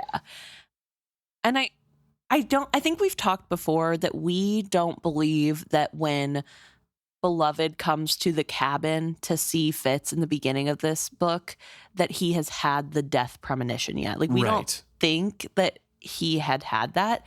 So maybe when he gets to Buckkeep, or at some point in this journey, is when he realizes. But the way he acts here makes me believe that he fully knows he's dying soon, and At this point. must be it. Yeah. So sometime in between, our belief at least, Yes. is sometime in between the cabin and here. He had that, Yeah. that blocking of vision down that one path. Exactly. And I think after this is when Beloved starts tanking Lord Golden's reputation. Like, when they get back a from little bit this. later. Oh, I okay. think. So I don't know. Maybe he doesn't think he's gonna die, and maybe that's the look he's giving. He's like, "We're not dying. Like, we're gonna stay here, but we're not dying. I see too much future. I don't know, but." Maybe he does think this is the end, because there is no guarantee for a catalyst. And yes, he can see for a prophet, and he can see the future, but that doesn't mean he can see his own future, right? Right. The way that he, from what I remember of these books, the way that he believes that he is dying is not that he sees his own death, but he doesn't see anything after a certain point. Yes. It is all blank down this certain path. And that's the path he must choose. So he believes, rightfully so, that he ends at the end of that path, but he needs to choose it for the better future. Right. So, yeah. So unclear if that's part of the motivation here, but either way, I mean, even if that's not part of it, I can see Beloved knowing how hard of a decision this is going to be to leave Nighteyes alone, but also to leave his friend behind, because there's no way he's going to be able to take Beloved with, right? Right. It just, I mean, maybe, but it's not looking good. And I think Beloved knows that Fitz is not going to make that decision. If Fitz doesn't think he can bring his loved ones with, Fitz will say, I'm not going. Right. And so by making the choice for Fitz, by saying, no, I'm staying with Nighteyes, I'm staying behind, it's sort of a mercy to Fitz of, it's not your fault. Again, it's sort of a foil to Peladine's earlier, like, it's not your fault, Dutiful, that they're gonna die. Like, you ran away and they came after you. That's on them. Mm-hmm. This is sort of a foil to that, in that it's like, hey, it's my choice. I'm staying behind. It's not your fault. Don't blame yourself. Right. And I don't know. I think there's something really touching and sad about that. Yeah. Ooh. Oh, and man, Nighteyes really loving that another member of his pack is staying behind. Okay, I think the most heartbreaking part of Beloved saying, I'm staying behind, and Nighteyes responding with, that would be so much better, really shows that Nighteyes is probably also a little bit scared. Yeah. A little. Nighteyes is scared in this moment and doesn't want to die alone, but also in a different way than Beloved wants the Farseer line to continue. Right. Because that's pack. Because you have to protect the cub. Ooh. I'm starting to cry again. So the Piebalds start making demands now, like, send the lad down to us. And Fitz and everyone else are ignoring them. They're having their own conversation about their next step and what's happening, and they're trying to convince Fitz to go through the pillar here. Do you think that makes it better for me? I demanded of the fool. They were mad, both of them. I might be able to go through the pillar. I might even be able to drag the boy through, though I wonder if his mind would come through intact. But I doubt that I can take you with me, fool, and Nighteyes refuses to go. Go where? Dutiful demanded. For the last time, will you yield? The tall horseman shouted up at us. I seek to reason with him, Lord Golden called back. Give me time, man. He put a note of panic in his voice. My friend, the fool, set his hand on my shoulder. He pushed me softly backward toward the stone. I gave ground and took Dutiful with me. The fool's eyes never left mine. He spoke softly and carefully, as if we were alone and had all the time in the world. And now this is the section of this book where the fool goes all white prophet-y. Yeah. Like how Amber in the previous trilogy did too. Uh-huh. So here is the fool. I know I can't go with you. It grieves me that the wolf will not. but I still tell you that you must go and take the boy. Don't you understand? This is what you were born for, why you have stayed alive despite all the odds against you all these years, why I have forced you to stay alive despite all that was done to you. There must be a Farseer heir. If you keep him alive and restore him to Buckkeep, that is all that matters. We keep the future on the path I have set for it, even if it must go on without me. But if we fail, if he dies... What are you talking about? The prince demanded angrily. The fool's voice faded. He stared down the hill at the steadily advancing men, but his gaze seemed to go farther than that. His back was my back was nearly touching the monolith. Dutiful was suddenly quiescent in my grip, as if spelled by the fool's soft voice. If we all die here, he said faintly, then it ends. For us. But he is not the only change we have wrought. Time must seek to flow as it always has, washing all obstacles away. So, fate finds her. In all times, fate battles against a Farseer surviving. Here and now, we guard Dutiful, but if we all fail, if Nettle becomes the lone focus of that battle... He blinked his eyes a number of times, and then he drew a ragged breath before he turned back to me. He seemed to be returning from a far journey. He spoke softly, breaking ill tidings to me gently. I can find no future in which Nettle survives after the prince has died. His face went sallow, and his eyes were old as he admitted, there are not even any swift, kind ends for her. He drew a deep breath. If you care anything at all for me, do this thing. Take the boy. Keep him alive. And this sort of, I think, is what convinces Fitz. Yeah. It's that all of what he has worked towards, all of the sacrifices he has made would have been for nothing if he doesn't do this, which is a really hard ask because it means the two closest people, well, beings to him will die. Nighteyes is people. Come on. Nighteyes is people. He's people enough for a wolf. The fool, not human, but Nighteyes is people. Yeah. So the two closest beings to him, either way, are dying in his mind in this moment. And if he doesn't go through, he says he completes the picture in his head. Beric, Molly, and their sons would stand beside her, meaning Nettle, and would fall with her. So if he doesn't do this, abandoning his two closest friends, he loses everybody else in the world. Yeah. And that's so much. Oh, yeah. What a sacrifice, right? That's really a real life trolley problem right there. I know, That's literally like your best friend and your dog are on the line about to be hit by the trolley. But if you switch it, they also get hit, and so does all your loved ones. Which one are you picking? Horrible. Sorry, I'm using humor to cope, clearly. At the same time as crying. I'm literally crying as I'm speaking. But no, I think also really interestingly here we have, like you said, the grasp or a glance at the prophet. Yes, here. and he uses his abilities like we haven't seen since Shrewd's time. Yes, and we don't really get to see it anymore. There might be one or two more times, but it's not. We definitely get to see like what he's seeing through B's perspective in the last trilogy, but like, it's very few and far between where he uses it in public.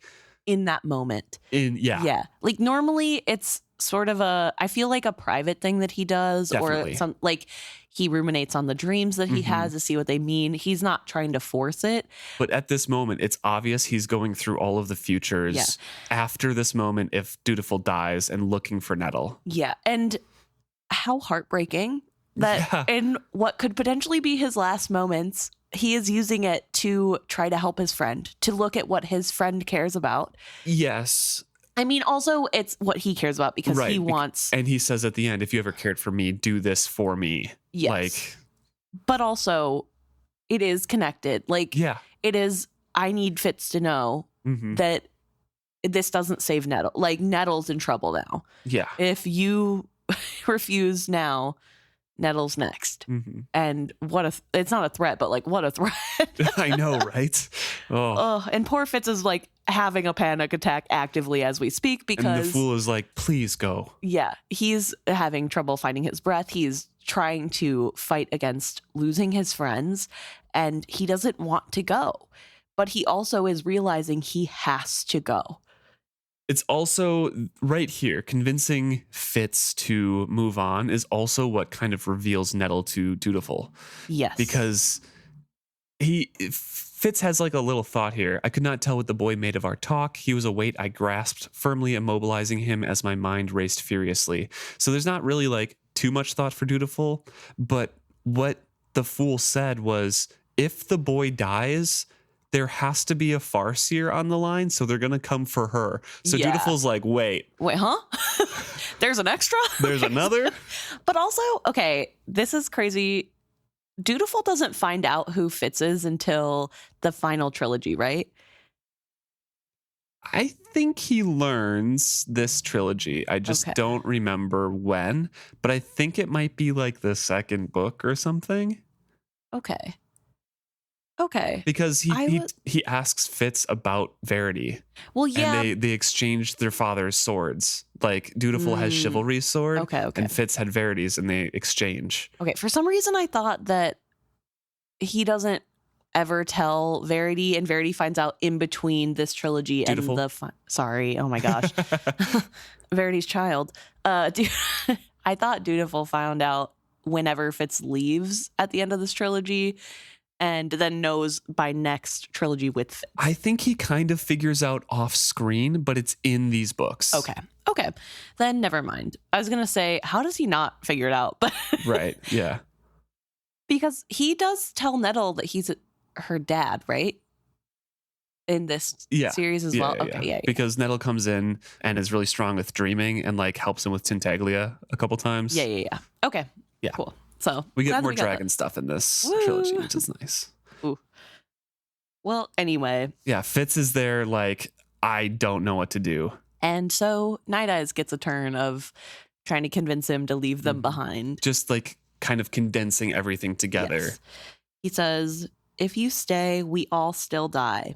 If the boy does not die, the witted take him and use him to their own ends. Dying would be kinder. You cannot save us, but you can save the boy. I cannot leave you here. We cannot end like this, you and I. Tears blinded me just when I needed to see most clearly. We not only can, we must. The pack does not die if the cub survives. Be a wolf, my brother. Things are clearer so. Leave us to fight while you save the cub. Save Nettle too.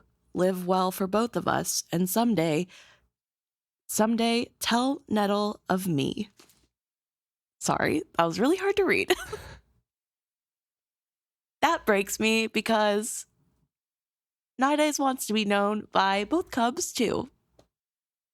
And trust that Fitz is going to eventually meet up with Nettle. Right? Yeah. Like, yeah. Nighteyes' hope for Fitz is that in the future, he does go to Nettle. And they never got to meet. Not officially, I guess, because Nettle had dreams of Wolfman too. Yeah, true. So she sort of knows of him. But also, Fitz doesn't even have like a phone to be like, here was Nighteyes. Like, there's no... Doesn't even have a phone. I'm trying to like not be so sad. But like, do you think Fitz ever had a professional portrait done of Nighteyes? Of course not. To be fair, Fitz could probably make his own professional level portrait of Nighteyes. So maybe he does have a little scroll to be like, here's Nighteyes. He said hello. No, he gave up that dream of being an artist. Well, he still could. He still has the talent. He still could. Oh. Yeah. Okay. So well, the Lodwine determines that that's enough time. He's like, it's too late now. Send us the lad and we'll end you quick. If not, and he laughs aloud. And Nighteyes says, don't fear for us. I'll force them to kill us quickly. The fool rolled his shoulders, lifted his sword in a two-handed grip. He swung it once, experimentally, then held it aloft. Go quickly, beloved. Poised, he looked more a dancer than a warrior. I could either draw my sword or keep a grip on the prince. The standing stone was right behind me. I gave it one hasty glance over my shoulder. So he's looking at this. He can't identify the symbols at all because they're all wind eroded. Right. So he doesn't know where he's going to go if he goes into it. Wherever it took me would have to be good enough. I did not recognize my voice as I demanded of the world. How can the hardest thing I have ever done in my life also be the most cowardly? What are you doing? The boy demanded. He sensed something was about to happen, and though he could not have guessed what it was, he began to struggle wildly. Help me, he cried to the encircling Piebalds. Free me now! The thunder of charging horses was his answer. Inspiration struck me. He spoke to the fool. Fitz spoke to the fool. I'll come back. I'll take him through and come back. Don't risk the prince, the fool was horrified. Stay with him and guard him. If you came back for us and were killed, he'd be alone in wherever. Go, now. The last smile he gave me was his old fool's smile, tremulous and yet mocking the world's ability to hurt him. There was a wildness in his golden eyes that was not fear of death, but acceptance of it. I could not bear to look at it. So as this scene ends, the horsemen are circling in, and the fool swings his sword, cutting a gleaming arc in the blue day. A piebald charged between us, swinging his blade and yelling. I dragged the prince back with me. I caught a last glimpse of the fool standing over the wolf, a sword in his hands. It was the first time I'd ever seen him hold a weapon as if he actually intended to use it. I heard the clash of metal on metal and the wolf's rising snarl as he sprang for a horseman's leg. The prince yelled wildly, a wordless cry of fury that was more cat than human. A rider is charging straight at them, and the towering black stone is right behind Fitz, and he yells, I'll return. And then he tightens one arm around Dutiful, clasping him to his chest. I spoke right by his ear.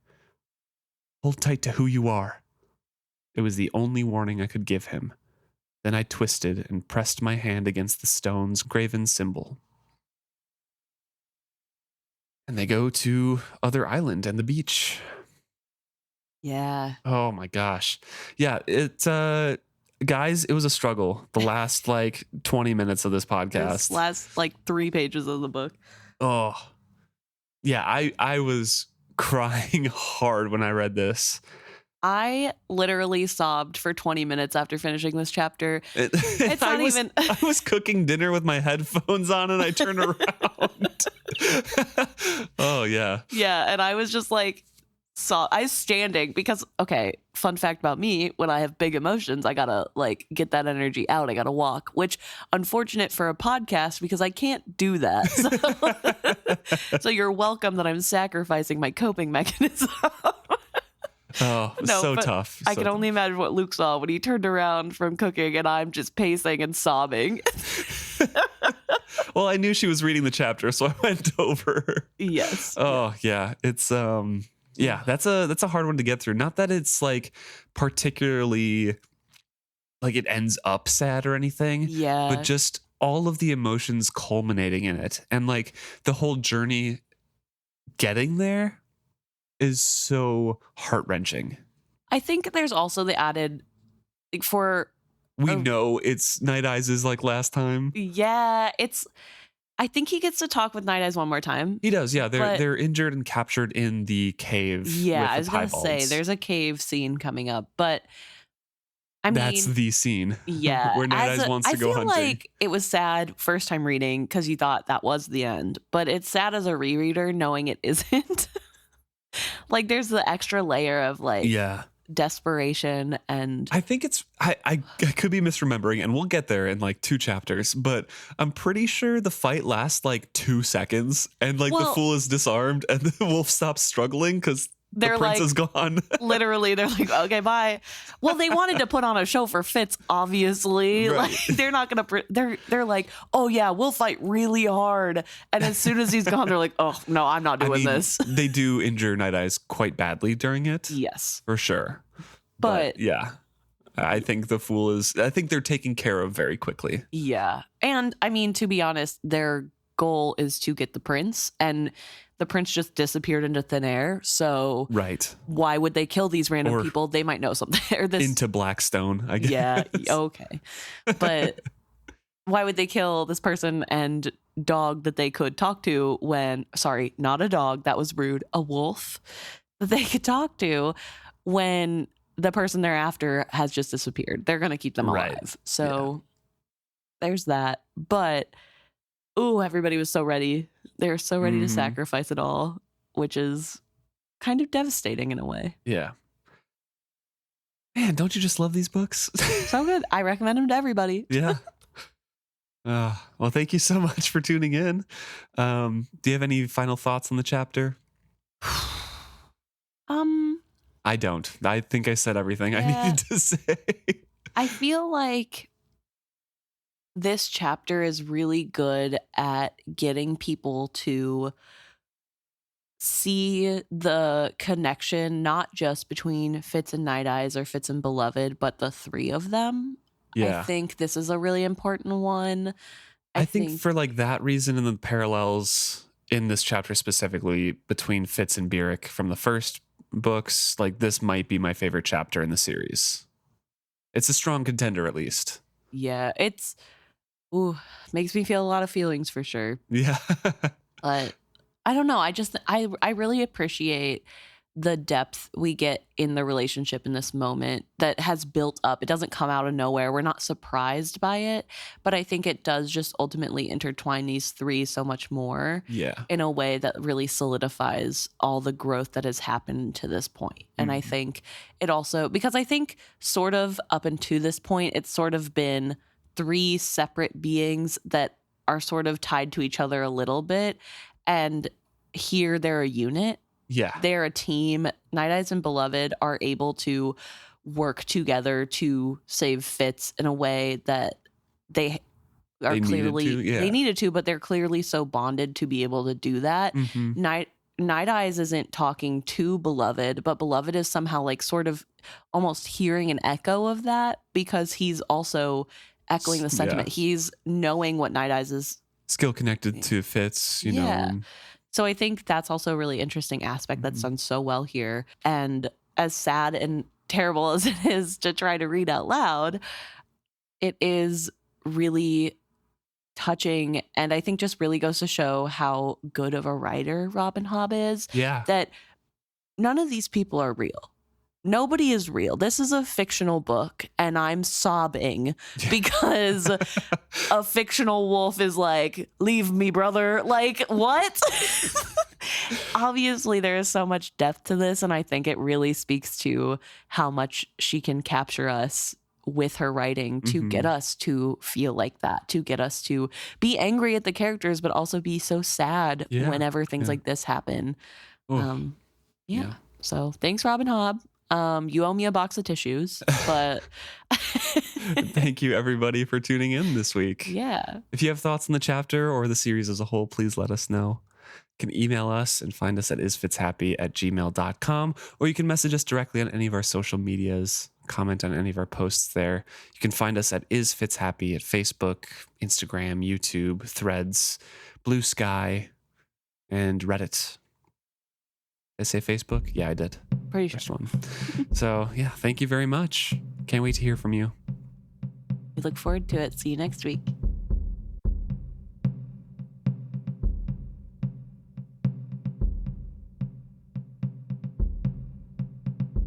All right, time for our favorite time. That was a weird way to phrase it, but we're doing it. We get to talk about what you guys brought to our attention. We're live. We're rolling. F it, we're live. Yeah. Oh, it's so funny that we don't curse on this podcast because I feel like we do curse in real life. It's just like it was a choice. It was a specific choice we made just so it was accessible to everybody. And I think we've had a couple people write in saying that I can listen to this around my family, even if they don't want to listen to it. Yes. I'm fine doing it. Yeah.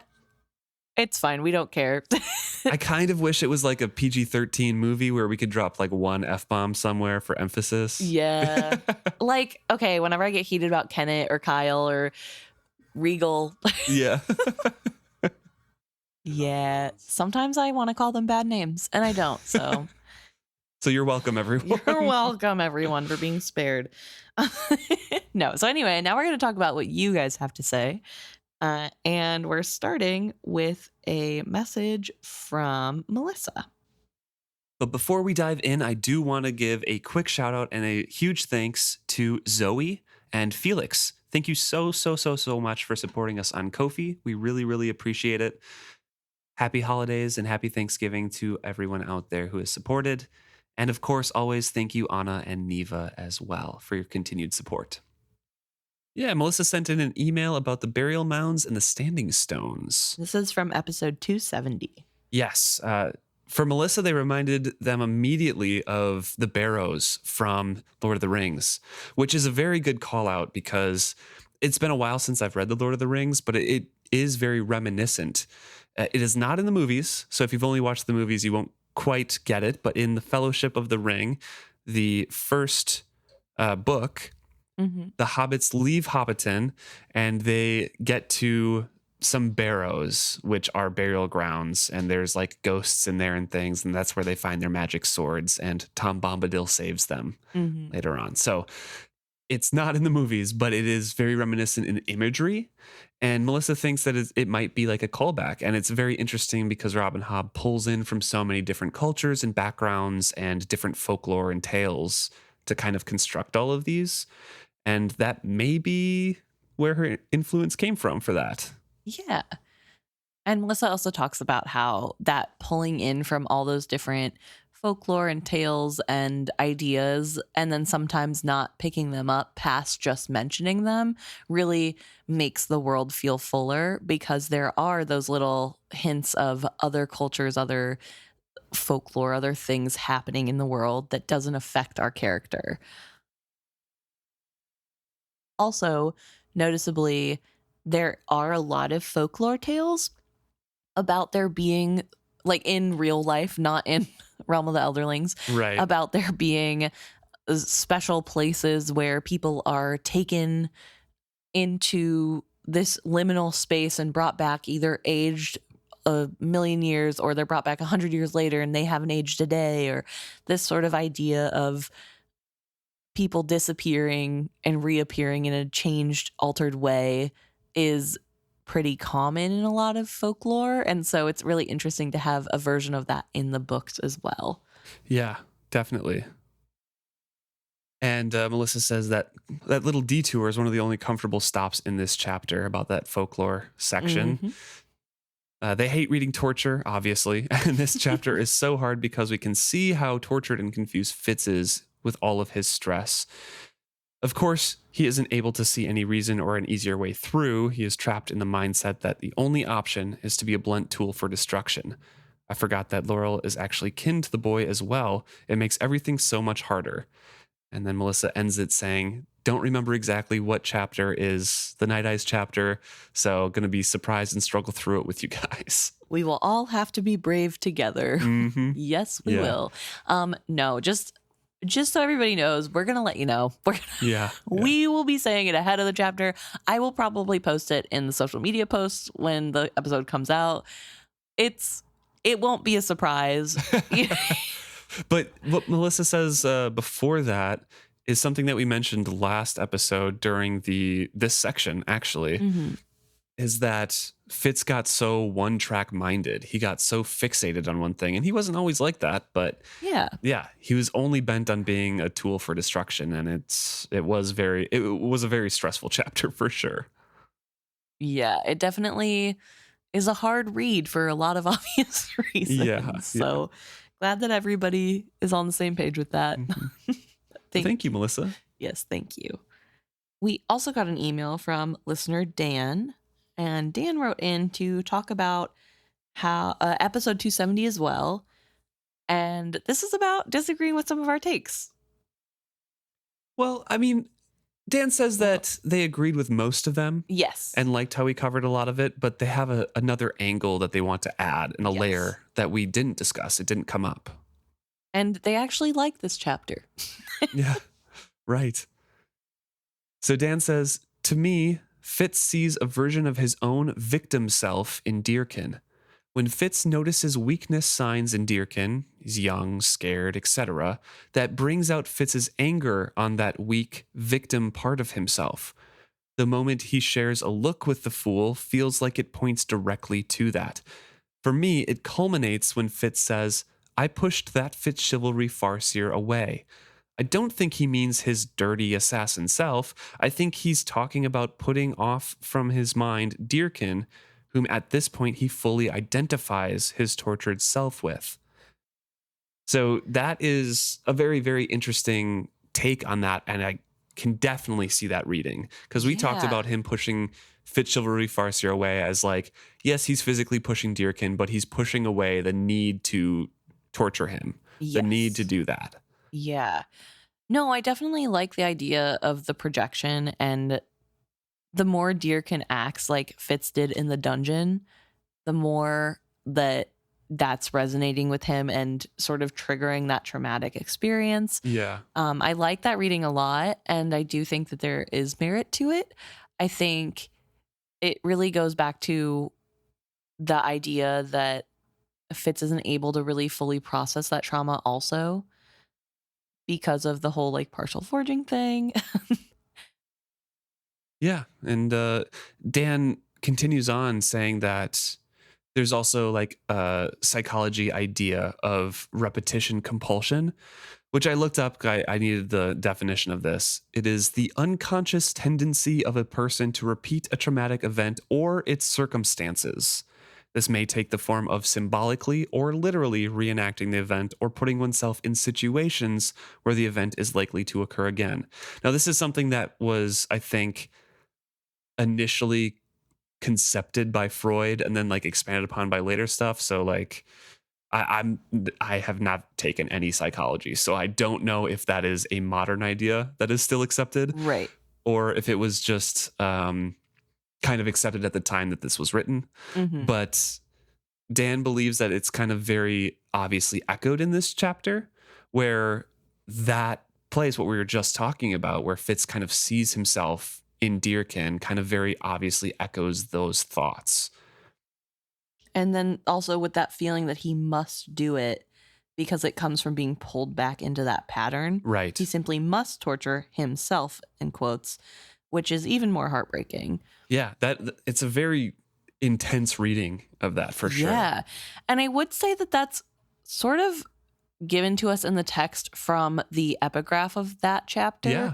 where the epigraph talks about how To be a torturer, basically. yeah, to be a torturer, like two things happen when you've been tortured. You either become a victim for life or you become a torturer. Yeah. And that We're ready to snap at any moment. like you want to inflict what happened to you on others. Mhm. And so I think that could be the angle that Hobb is writing from. And I can't say whether or not that's based in real life because, like Luke said, not a professional. And I'm not going to stipulate.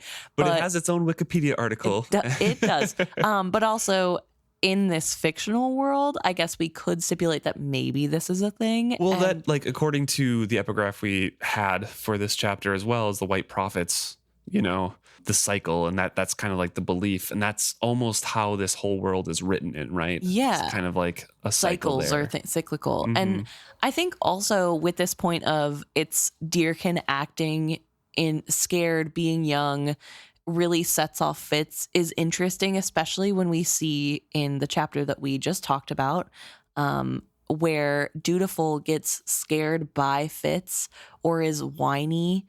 Fitz is immediately angered by that. He feels anger and that that Dutiful would act that way.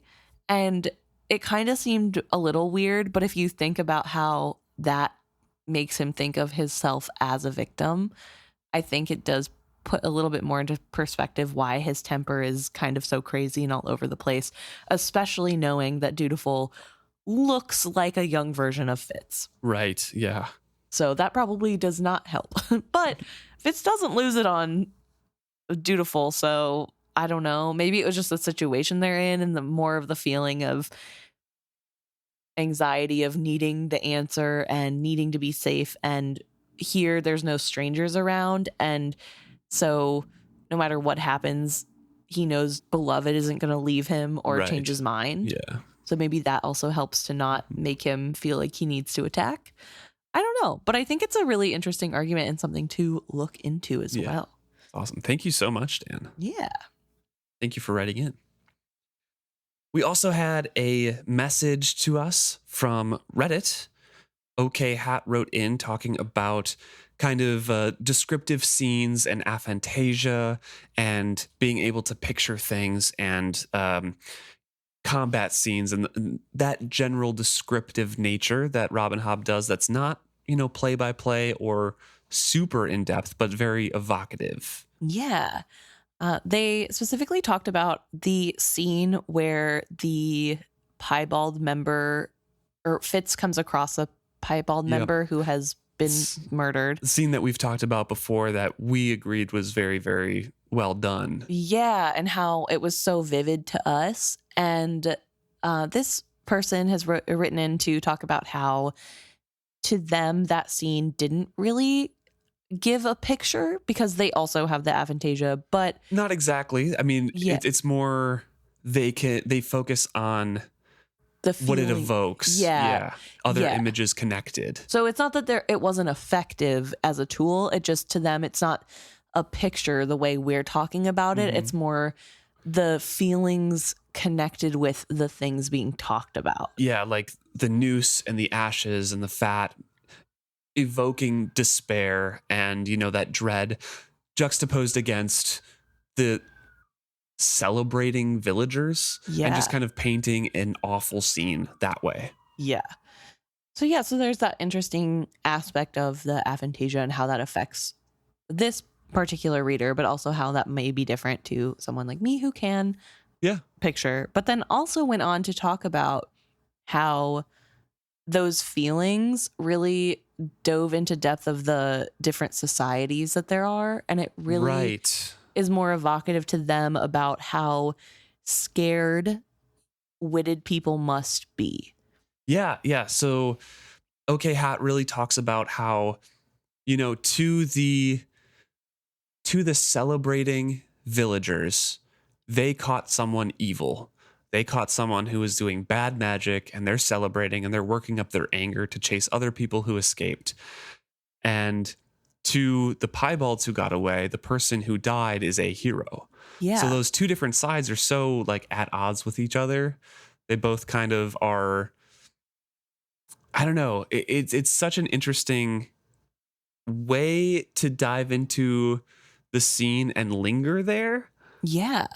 Because it's evocative of the world that she wrote as a whole. Yeah, and I think that's really important to talk about too, is that we have this group of people in this society, the witted folk, who are othered simply for being able to do something that others can't. And they have to live in fear for their entire lives that people will find out that they can do this and then kill them for that. And other people are so afraid of what they don't understand that they're going out and killing people to feel safe. Like that's going to protect them from this evil magic, even though that doesn't stop other people from being born with the magic. It doesn't stop there from still being people out there. And it doesn't mean that the person that got killed was evil. It's just a way to sort of, it's a boogeyman, if you will, to sort of make them feel better. Mm-hmm. And I think that is a really interesting touchstone to the world and to why the Piebalds feel the way they do. And I think we've touched on it a little, that we both understand how the Piebalds got to where they are.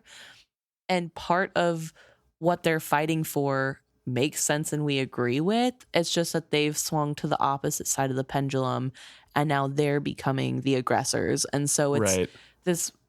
it obviously you understand where it stems from, you understand why, but it doesn't necessarily make it right. And so it's really interesting to see sort of what do you do, right? Like, how do you fix this problem? And especially when you're backed into a corner like that, of course you're going to think violence is the only answer. It's the only one you've been shown. You've drawn battle lines and now fear and violence are the only option that they have in their war zone. Yeah. And it keeps them going. It keeps them feeling safe too. And I don't know. I think that sentiment alone is really beautiful for showing that wheel turning and getting Yeah. darker, Mm-hmm.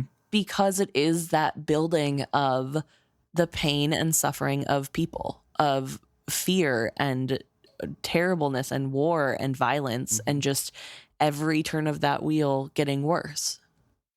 So, OK Hat finishes this section of their message by saying, to answer the question in short, I did not see the same scene that Emma describes, but I thought of the dreadful emotions that Fitz, the Piebalds, and the villagers all felt, and the narrative implications the scene painted for me and for the characters that we're following. Yeah.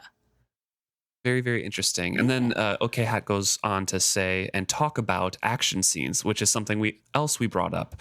We were Yeah. specifically talking about I believe when this got brought up, we were talking about when Dutiful is grabbed from the piebald group, that, chaotic ridge scene where all the Yeah. horses are kind of jumbling around. And OK Hat believes this is also uh, because of aphantasia that we thought it was a little confusing, because for them, for their experience, play by play action scenes where this person does this and then they twist their riposte and whatever bores them to death. Yeah. They start skim reading. They start getting to the end of who does this affect? Who got injured? Who won?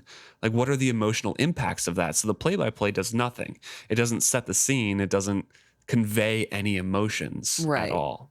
It's just fluff, if you will. Right. And yeah, and so whenever, I think it was Luke, it might have been both of us, but I think Luke was talking about how they are always a little disappointed, or he's always a little disappointed that Robin Hobb doesn't write more about the battle scenes, that Robin Hobb is more of like a glossing over that sort of thing. Which is fine because it's Fitz's narrative, and I Right. understand in that. But Yeah. like, if it wasn't a first person narrative for somebody who hates doing the violence or being a part of the violence, I'd be a bit more disappointed if it was still glossed over. Yeah, like you want more of the play by I play. like picturing everything. Yeah, so valid and real. But they're saying that, like, in their mind, OK Hat thinks that it's not necessary. Yeah. And maybe that's because they can't picture it. And Yeah. maybe that's why Robin Hobb writes it like that, because what's the point? If you're not picturing it, you might as well just tell what the outcome is. And I kind of like that. I like that idea. OK Hat does say they're not 100% sure that there's correlation between that. They haven't done any research on it, but they feel like that could be part of the reason why Robin Hobb writes that way. Yeah. And they kind of say the same thing about movies. Like, they can appreciate a good action movie, like John Wick, for example. Mhm. They can appreciate the choreography and special effects. It just doesn't really do anything. Yeah. Which is allowed. So. Yeah. Well, thank you so much for writing in. That was, it was awesome to talk Good about. topic. Mm-hmm. And then finally, we're going to talk about a discussion on Reddit that we got tagged in. Yes. I think that's the best way to describe it. Yeah. So there was a thread on our Realm of the Elderlings, and this is talking about Fitz as an unreliable narrator. Because we have been talking and mentioning Fitz as an unreliable narrator for a long time. Yes. We've talked about it relentlessly. We've never tried to define anything. But the poster, the original poster, said it's kind of a disservice to Fitz's narrative and Fitz's story that he's trying to tell, because Fitz is earnest and sincere in his narration. And one of the commenters said they're wondering what we thought of this, because we've talked about this so much, or mentioned him as an unreliable narrator so much. And I did write something. I'm not going to read it verbatim, but I did reply to that thread. However, I thought it would also be very interesting to discuss with you, Emma, on the podcast. I do want to first start by explaining that the poster has said that they believe that an unreliable narrator is someone who purposefully misleads, I believe. Maybe you should just read it. He has the computer in front of him. You should read the definition, maybe, because I think the poster writes, an unreliable narrator lies, omits, or misrepresents events, and the text eventually reveals that their version of reality is false. and then says nothing like that ever happens in these books. Right. Which I don't know. So I read the post, and I will admit that my knee jerk reaction was that I was frustrated because I just inherently don't like rules about art. I feel Right. like I am a person who believes that there's no wrong way to interact with art of any kind, whether that's reading a book or looking at a painting or interpreting a poem. Like, there is a way that the author might have wanted you to, but you as an individual are bringing your own life into it. You're not doing it wrong. And so the vibe of this post to me was giving off like, you're doing it wrong. So I had a knee-jerk reaction of not being super happy with it. But I really like how the poster wrote this out, though, personally. It's just that we disagree on definitions. So the poster has that definition in there, and we're using unreliable narrator more as what they refer to as limited narrator. Yeah. And it's just an equivalence difference, right? Yeah. Fitz does not purposefully mislead or misrepresent anything in that way. He is not that stark definition unreliable. We're using unreliable as he does not confront his own inner thoughts sometimes, and he does not confront his own feelings sometimes, and in the narration glosses over that. Yeah. And you read between the lines and get context from the reactions from other people or past events that relate to this, like Stone's chapter that we've been talking about, his torture chapter. And you can tell that he's avoiding things. He's convincing himself. It's not necessarily stated. Right. So we call him unreliable for things like that. Right. Not necessarily that he is purposely saying like, hey, I'm a great guy, audience. And then, believe me as I murder somebody. Yeah, and then the fool says, hey, remember when you tortured that guy? Yeah. Like, that's not what the poster is saying either. No. But I also think a good example of the unreliableness of the narrator to me in the same chapter of Stones is when Fitz is revealed to be witted and he admits it out loud, and he is very anxious about that admittal. He feels like everybody's going to hate him, and then he takes the reaction from both Laurel and Lord Golden as disgust. Yeah. And I don't think that's right. I don't think Lord Golden is reacting with disgust even as a pretend play. Right. I don't think that's what's happening. And the reactions that he gets are right after he threatens Deerkin. Yes. And so I think in that, and the text never explicitly says, by the way, Beloved wasn't disgusted. It never spells out. So to the poster's definition, that means that I shouldn't be reading into it. Like or what Fitz says is true. I should trust that Beloved had a disgusted look on their face. There's no reason to doubt that. Yeah, because his narration is sincere, right? It is what he's feeling, but it's not all of his thoughts all the time. Yeah. And so therefore the poster says like he's a limited narrator, right? And kind of our stance is we're going to call that unreliable because you can be unreliable to yourself, right? You can misrepresent things that you know to be, true or false in your own brain because you are a human. And Robin Hobb has wrote a human character, and we're experiencing it from his first person point of view. And that is a limited point of view, but it also is a little unreliable. Not that he's purposefully misleading. No, and it's not a malicious thing. Or malicious, But I thought it was an interesting conversation to kind of have here because we've never really talked about it. We just say he's unreliable. But there's a lot of things in this podcast that we talk about that we kind of assume that the listeners would kind of get what we're saying, but this is a audio format and you guys have never met us in person.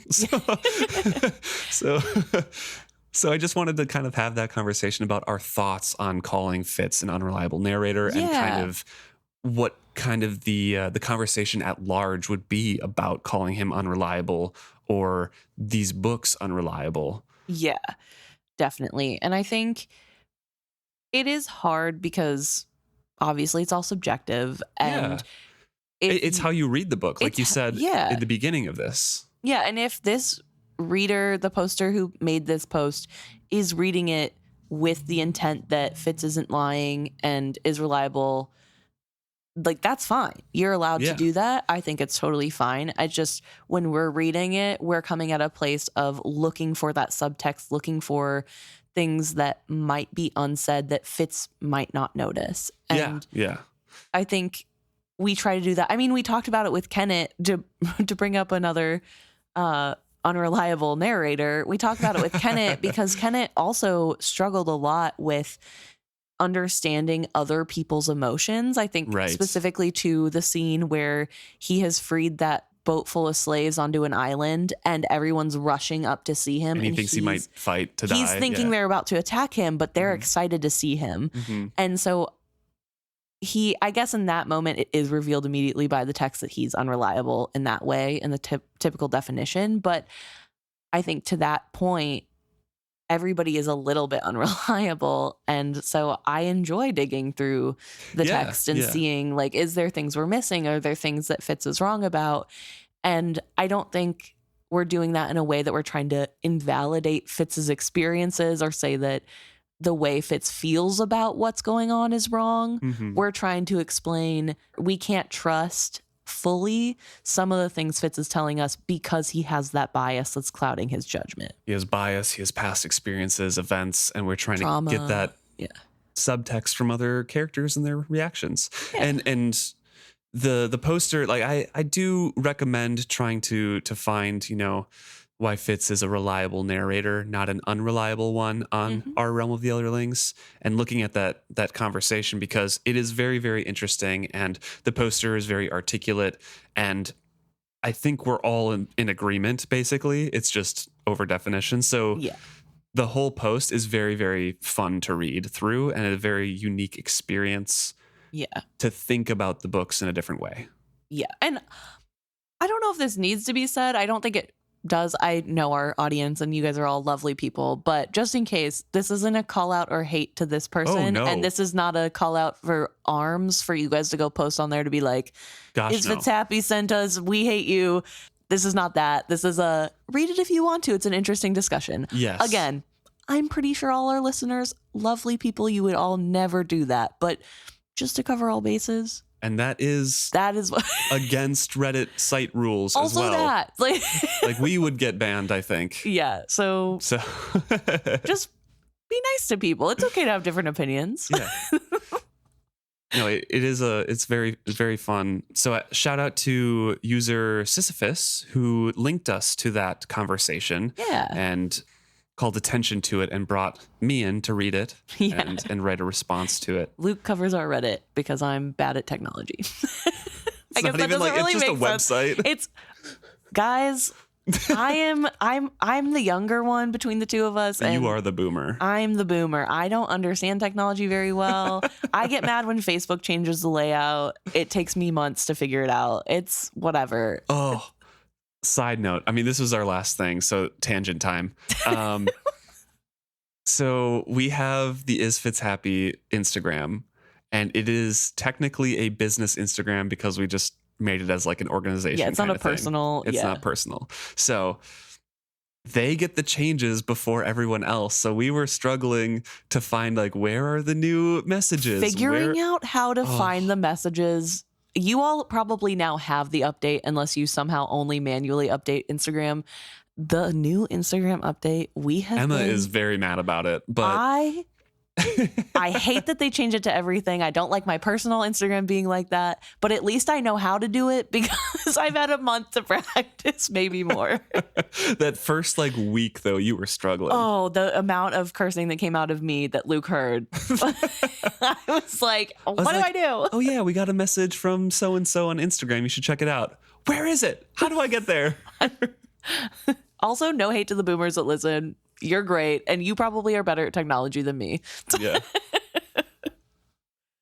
The baby boomer generation is, oh man, it's like 80 years old now or something. Maybe. I feel like we have people in that age demographic listening, potentially. Potentially, yeah. A very small amount, but you're there. We see you. I don't know. That's just how my brain works. I instantly tried to what are the year ranges. As you can tell, we're very different people. Yeah. I'm so not like that. I'm just like, I don't know. Thank you so much for tuning in and listening to our tangents. Yes. Thank you. Yeah. We love talking to you, love talking at you, and we can't wait to hear what you have to say next week.